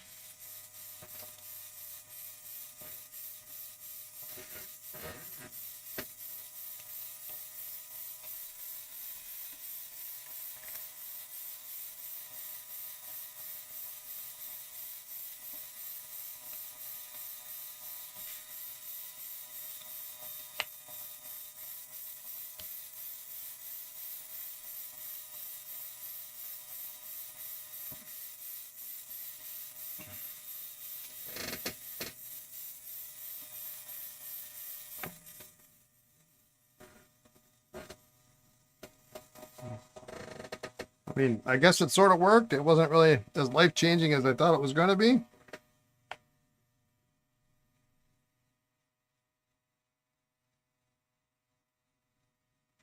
Actually didn't go in all the way.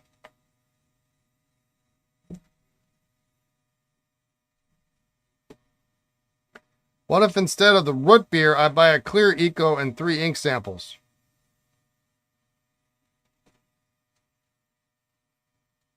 How about it? Root beer's coming back.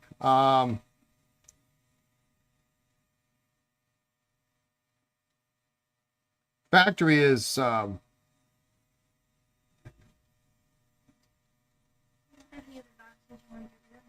FedEx didn't come yet, huh? Not yet. What's up with that? I don't know. I'm not in charge of FedEx. Hello. Well, why aren't you in charge of FedEx? Look, have you seen that nerdy little guy? He's kind of creepy. I don't want him talking to me. He's very strange. He's very strange. Sarah's going to come and get boxes. Okay, you know, I don't have anything else. You All saw right. the email I forwarded? Everybody says hi. I don't remember which one We're it going to was. make an exception. Oh, Shout out yes. today. Yes, yeah, we need to have a conversation. It's Lisa Anderson, they say.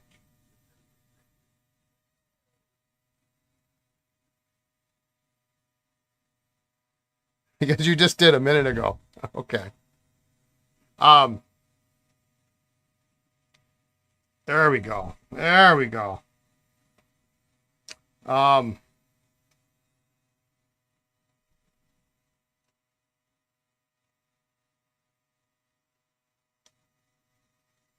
What was I saying? Oh,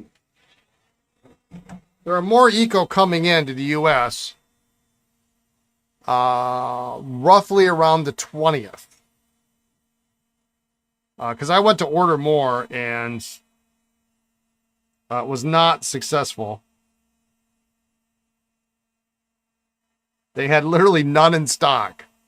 None. Zero.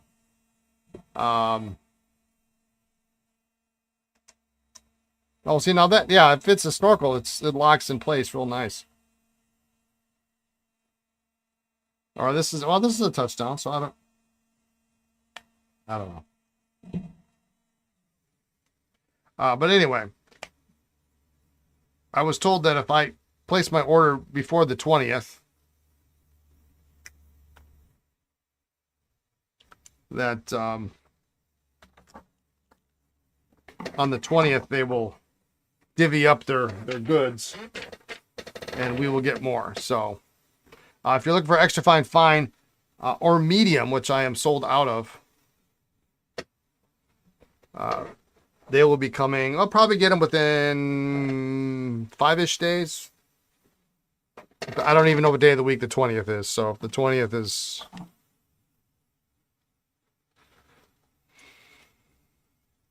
So, all right. I need a cap. I need a barrel. I need a blind cap. I want that nib section.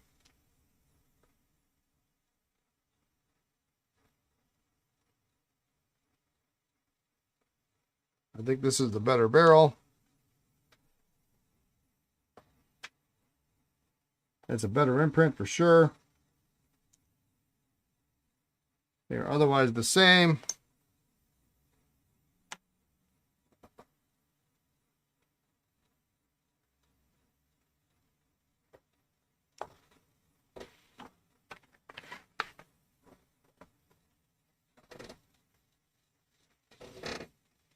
Ah, so you did get it clear. All right, I'm just looking at it now.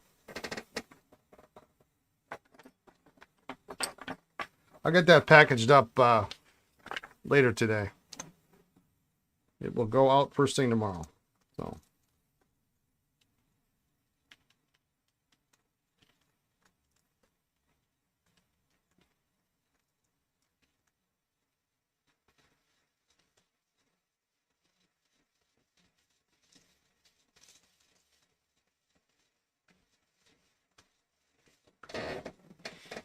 New Twisby ordered today, the fluorite.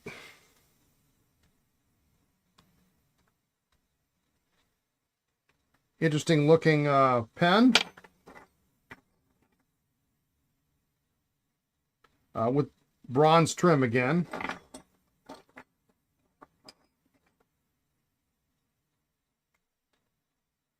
And there will be, stay tuned for,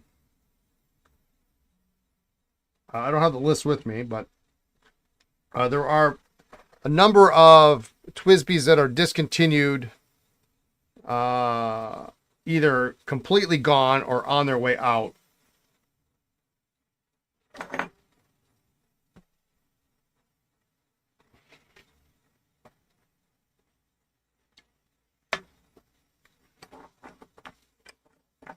Mostly Ecos.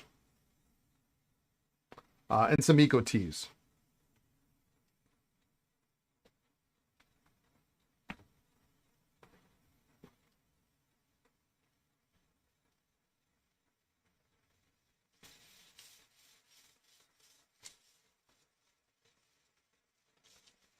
Well, this one's I really got to find a handle for these drill bits.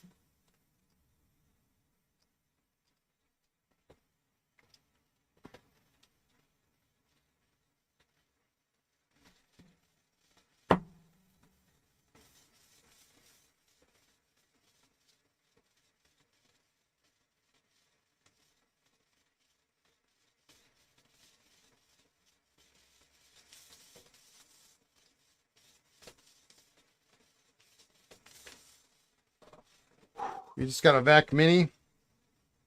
Yeah. They're a good little pen. And one of the only Twisbys that's actually designed to post.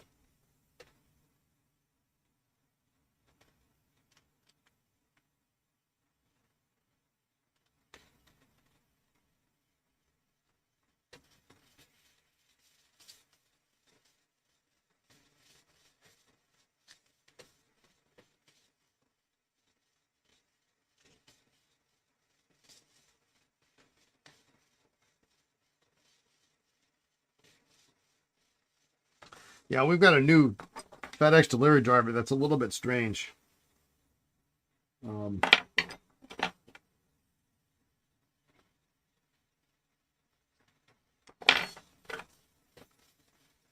wants to sit there and have a conversation with you, and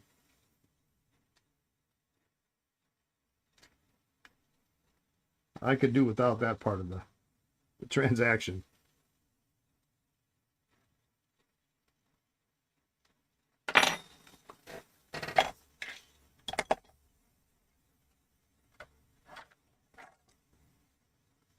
Like I got things to do. There we go. That's you just push it out from the back with this guy.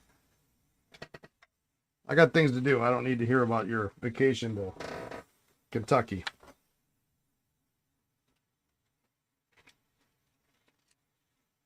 All right.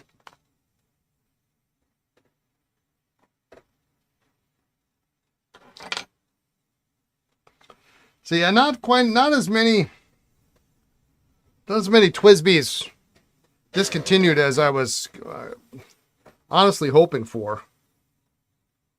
Because, I mean, there's just such a huge catalog.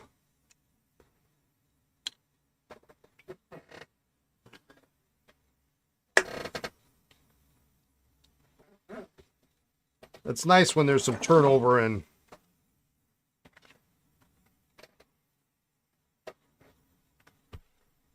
color.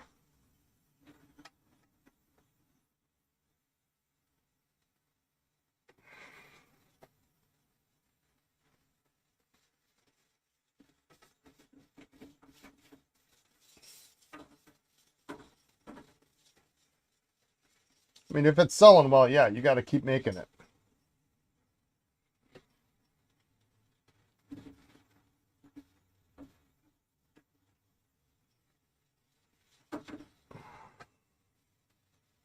Okay.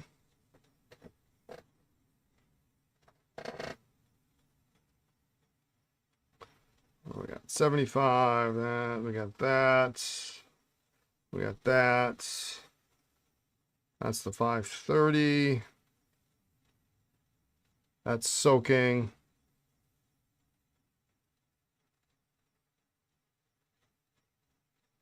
That's that, and this is this.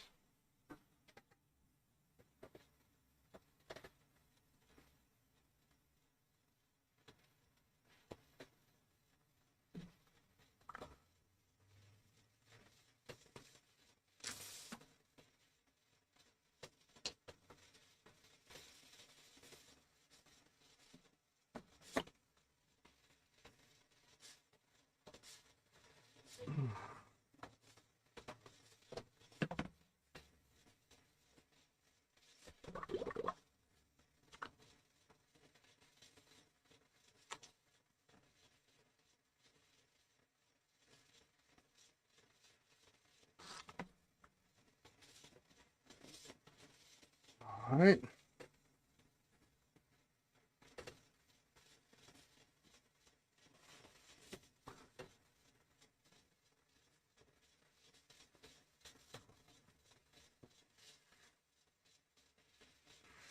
eBay, you found a 45 Harlequin red circlet. Yowza.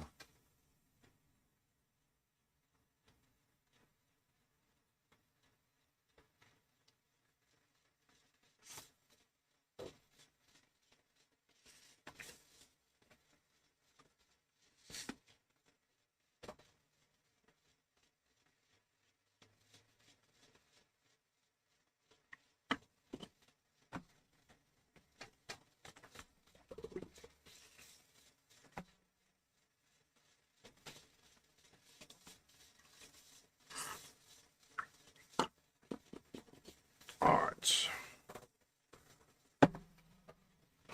Making some progress.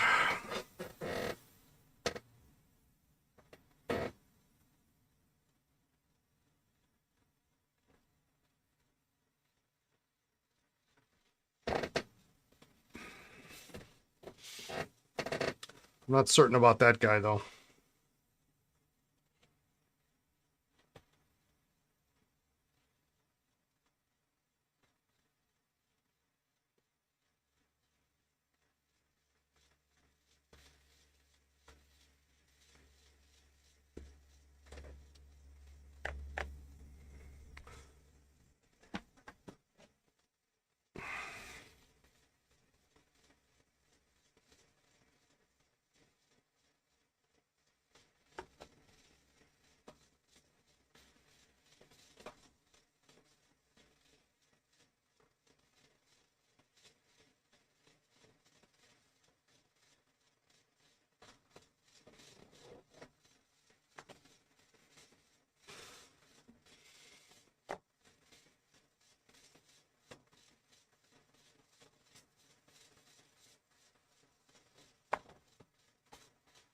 Okay.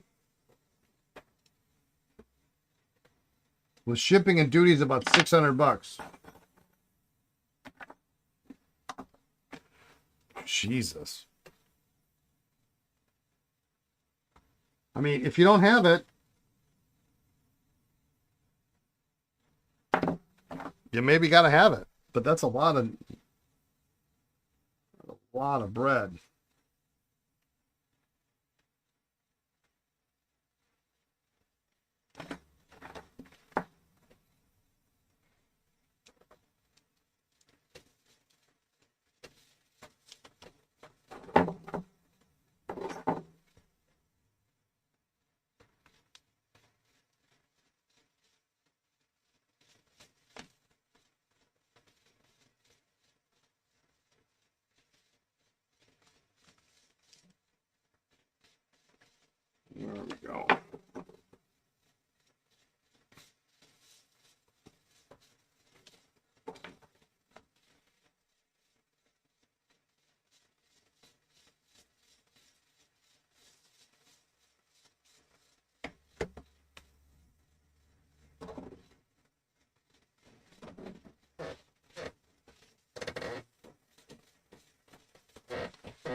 couple chunks of hardened sack in here, so I'm just gonna make sure those are out.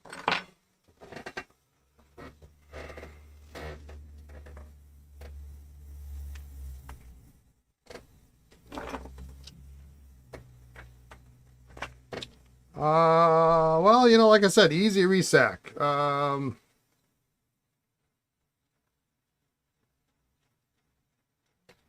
Let's do the wall. What do we think we can fit? That's a pretty big barrel. Holy smokes.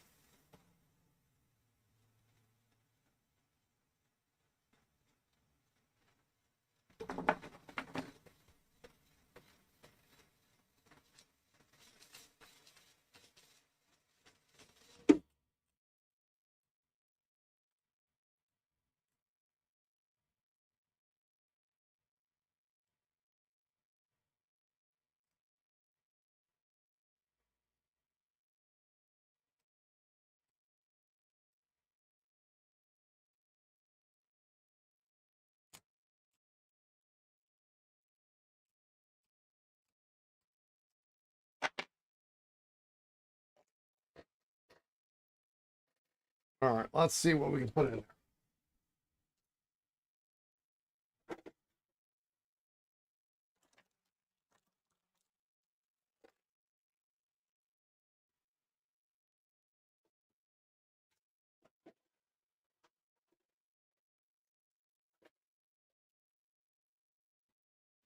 Yeah, well, I was gonna say maybe 19.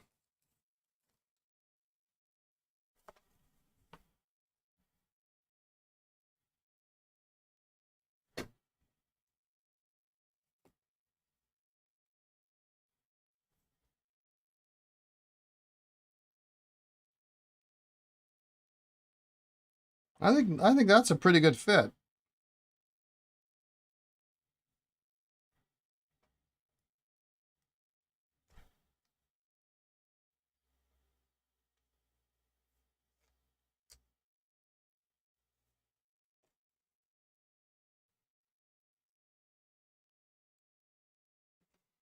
Just for fun.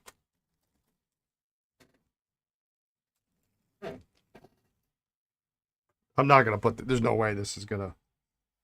Yeah, 20 doesn't fit. I mean, you jam it in there, it'll fit.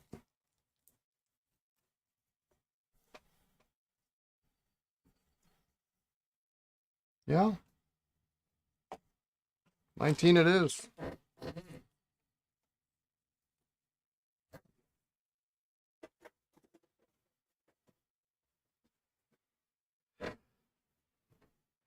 I'm gonna do this one, then I'm gonna give that Century a try again. So that really, just really,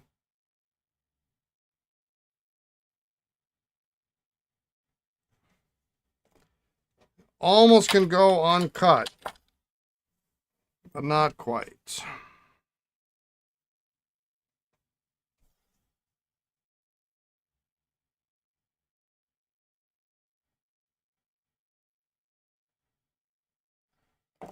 Back it up a little bit.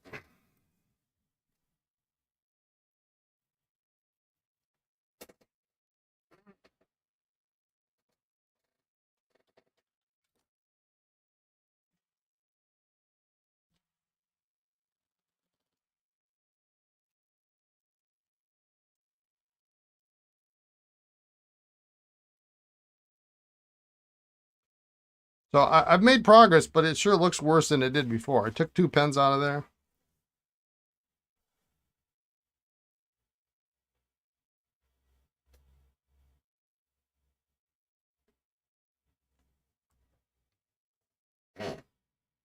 We've reached the chaos stage of the restoration process where everything's in pieces.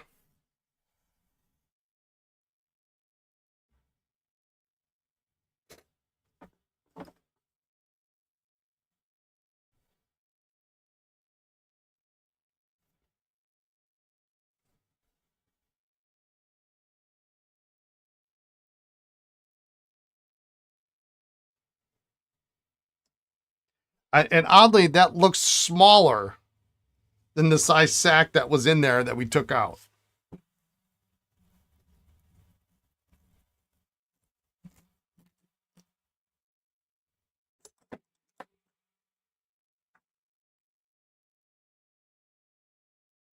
All right. Let's see this. Let's move these out of the way.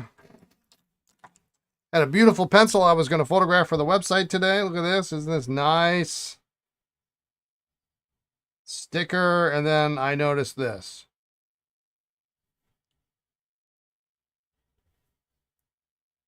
I hate that. I hate that.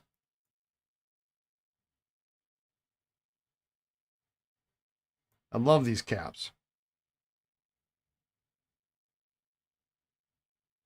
That's for the person who's got like a super plaid wool pocket.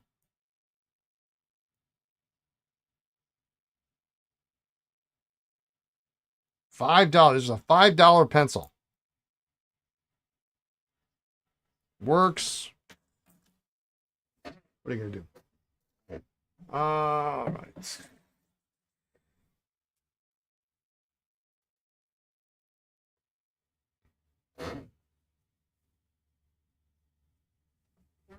So the water is heating up pretty good.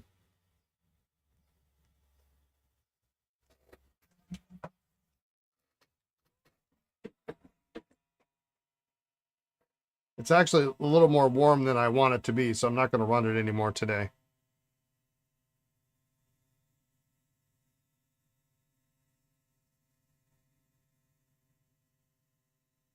We're in that season where in the morning we have to turn the heat on, and then in the afternoon we got to turn the air conditioning on. So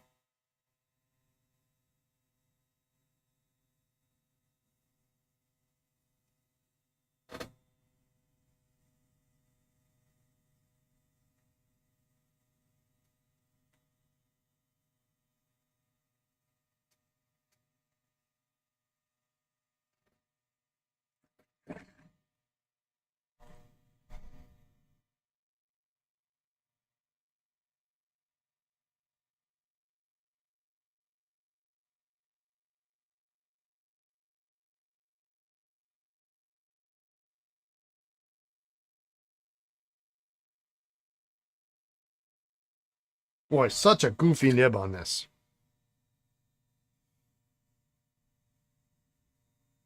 I'm really shocked it doesn't say Century.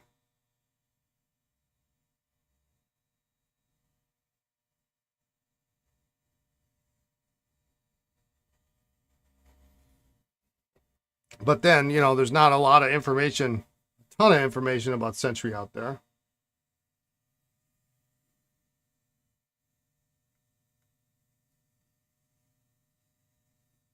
And maybe only the third one I've ever seen, and never in this size.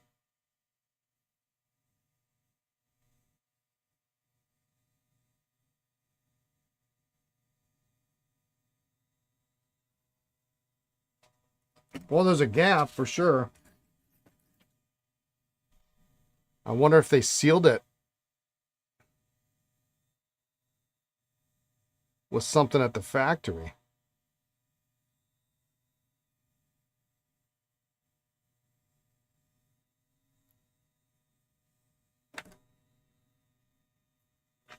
No go. Let's see if the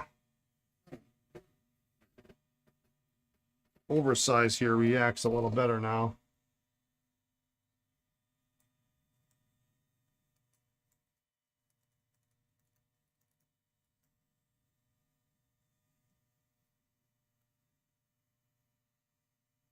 This one I know I can soak overnight.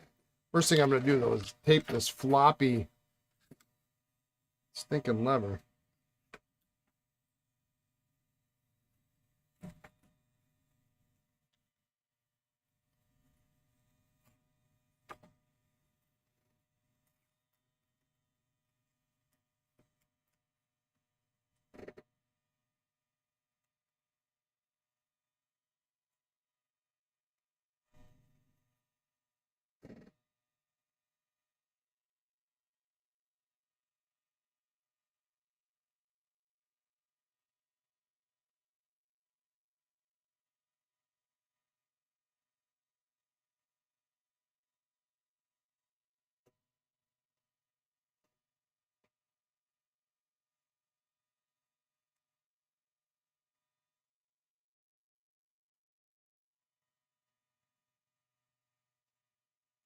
We got movement.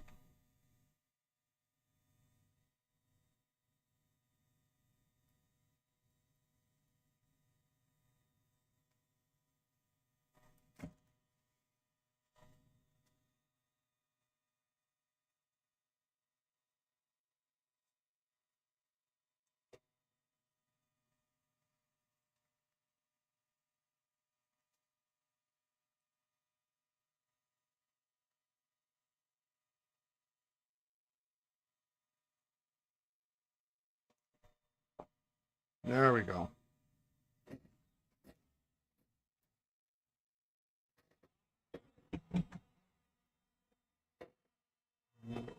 Gonna set that century aside for the rest of the day.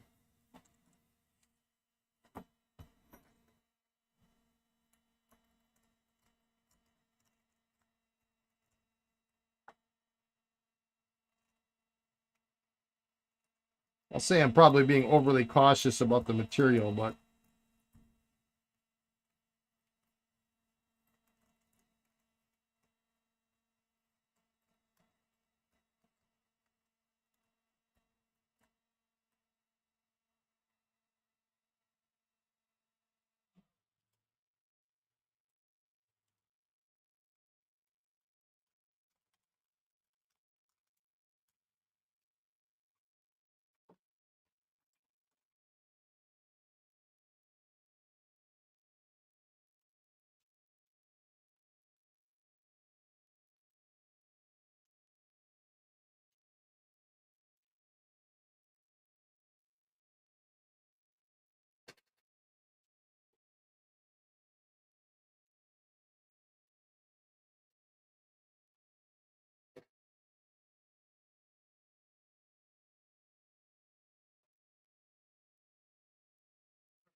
all right.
Let's see what's going on in here.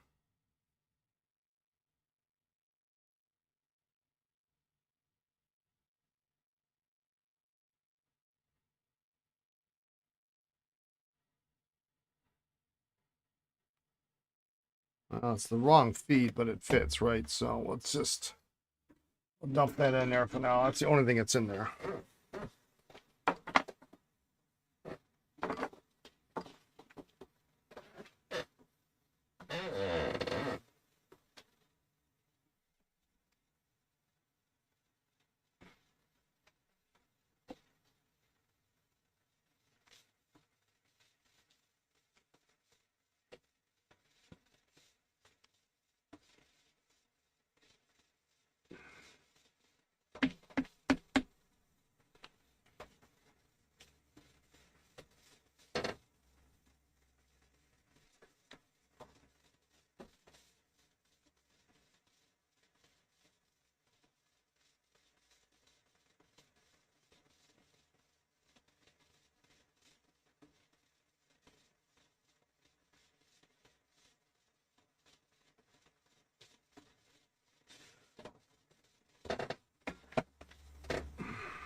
So one thing you always have to worry about when you let a pen soak in water is the water will travel. If there's a gap, the water will travel inside into the pen, inside the pen.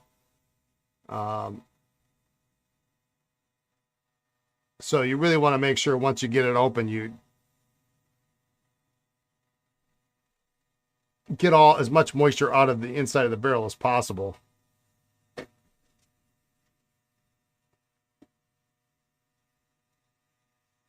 So I'm kind of just heating. I'm holding this way above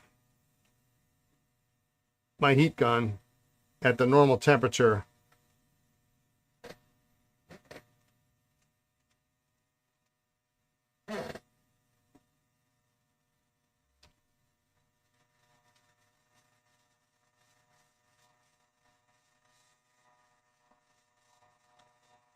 Because then what it does is it also, the little chunks of sack then are wet, and then they cling to the inside of the barrel, and then they're hard as heck to get out. So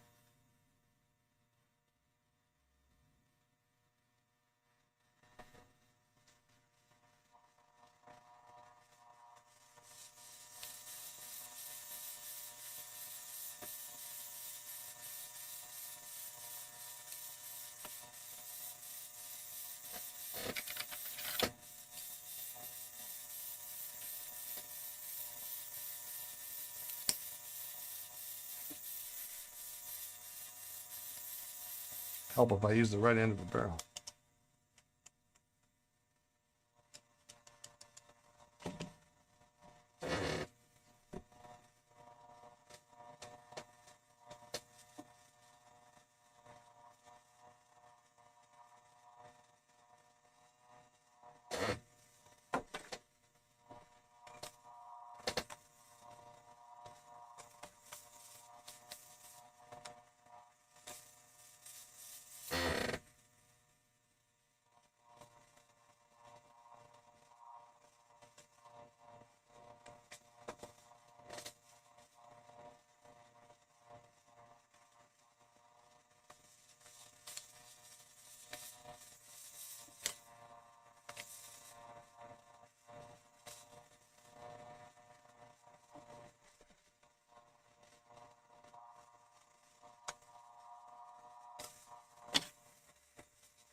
So I'm going to try to get as much of this stuff out as possible. And then sometimes if there's moisture in there, it's just really hard to, it's easier to see when it dries.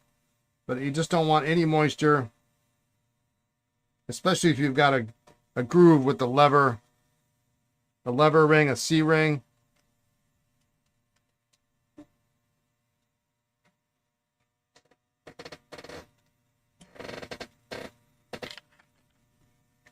So this bar is actually bent, which is why I get this slop to it. So when I go in and I push the bar flush with the inside of the barrel, you notice that it causes the lever to sit flush with the barrel, which is where you want it. So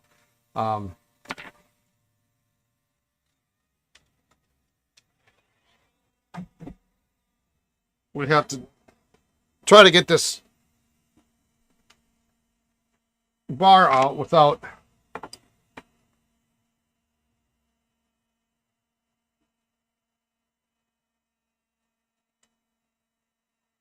damaging it.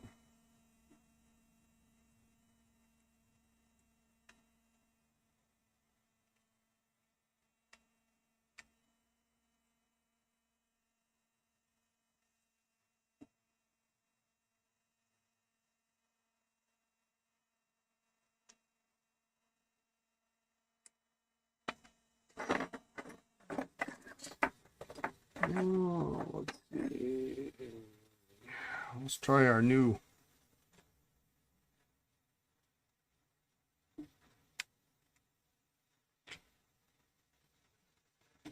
Ooh. That's a new pick that I just got.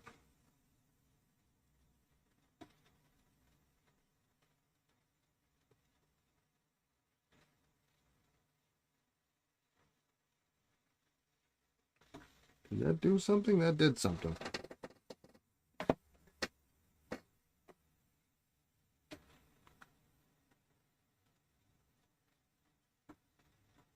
Yeah.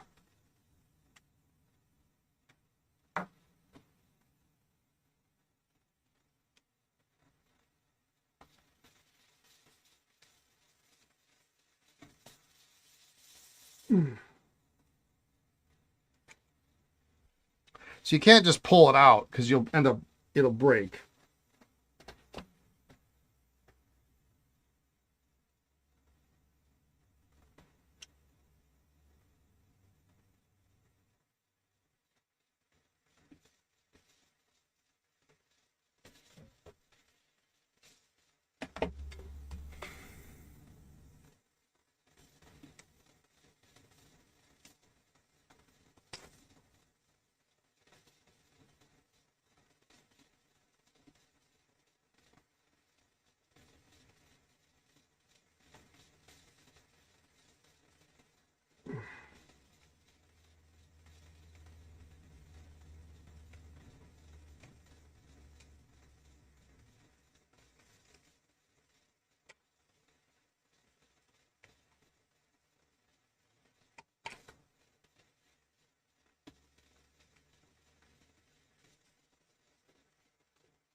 I got it to move, which is a miracle.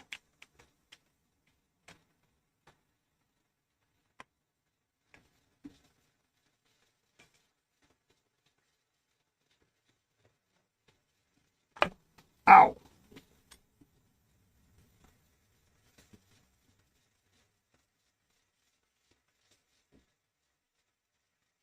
And there it is.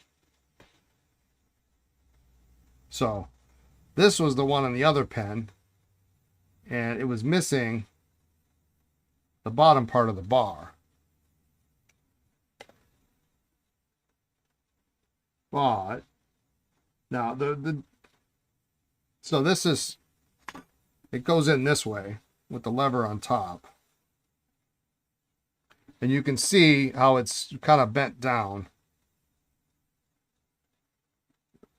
This is a real weak point here.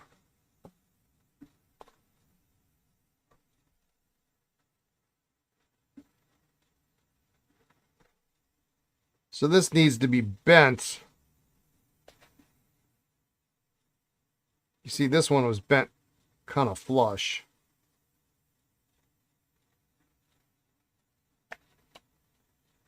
But usually it's going to break right there if it breaks.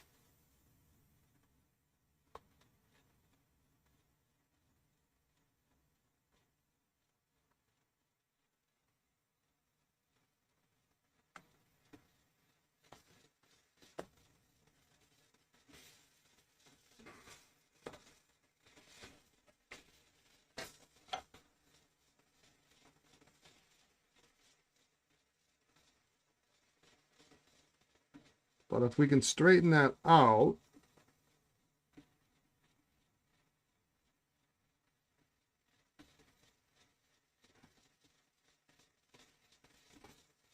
then it will sit flush with the inside of the barrel, which means the lever won't slop.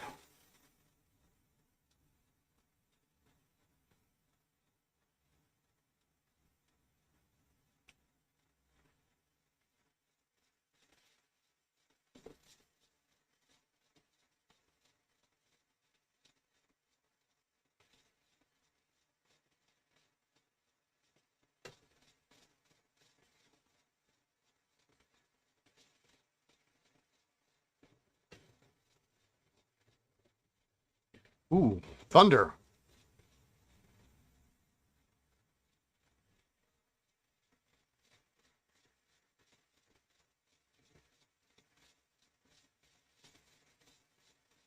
Okay. It's also bent here too.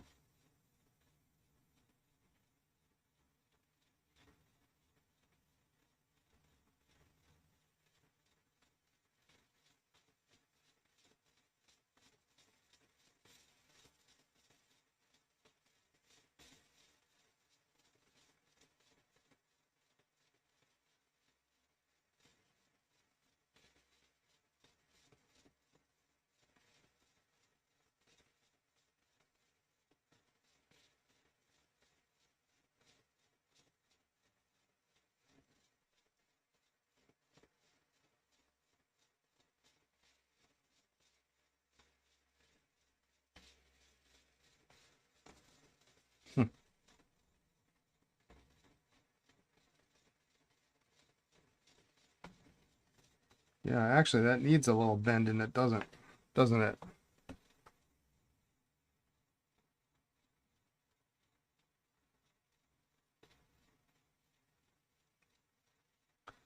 Well, I'm gonna have to figure out because it can't be like that. It had a bend in it.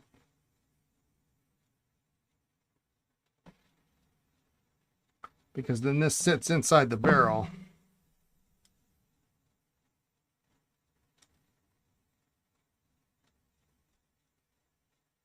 So it's gotta be, yeah, that bend was supposed to be there that I.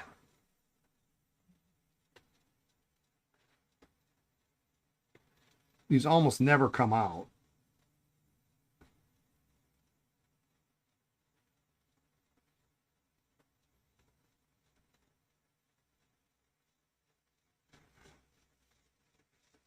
In one piece anyway.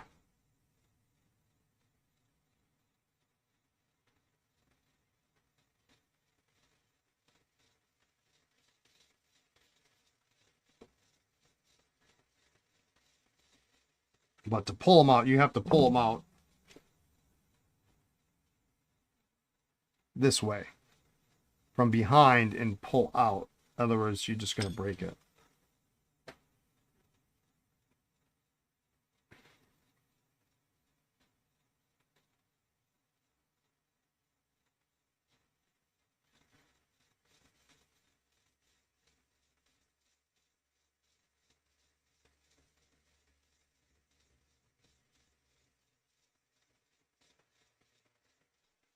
There we go. All right, well, that's enough futzing with that today. We'll take a look at that again tomorrow. What did I have in here? Let's take this out. This water is hot in this ultrasonic.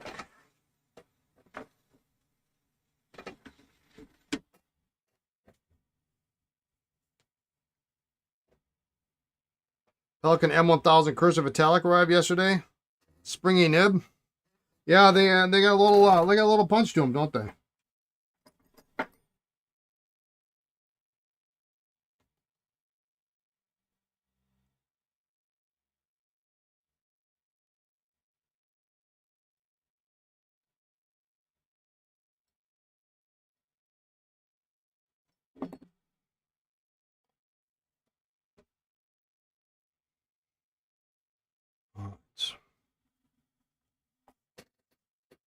Or make it feel like I did something on this, I'm gonna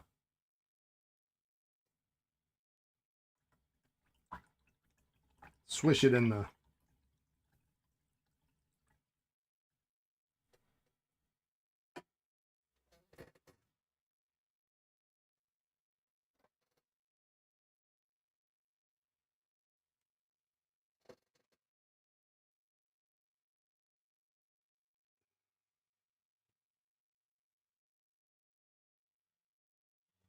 That can just sit in the water, it'll soak.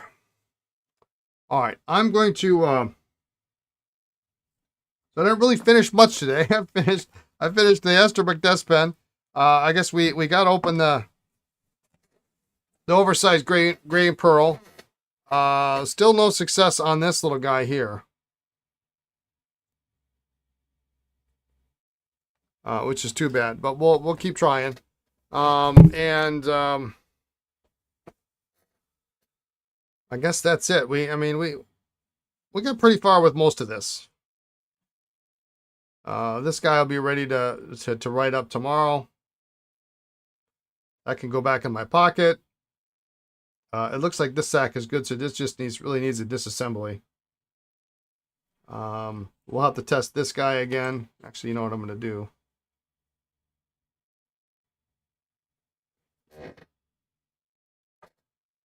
There's actually ink in there.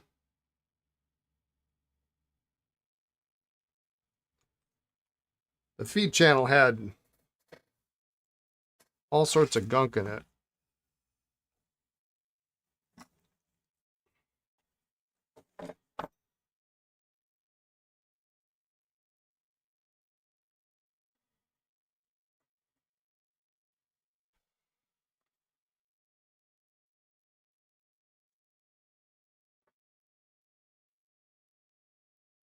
Okay, so that's already much better.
Oh, I don't know if this was. So when we took the nib off, cleaned the feed out, and filled it with, I forget which water, probably Mysterious Blue. And it sort of wrote. But as you can see, there was still something going on there. I don't think we ultrasonicked it.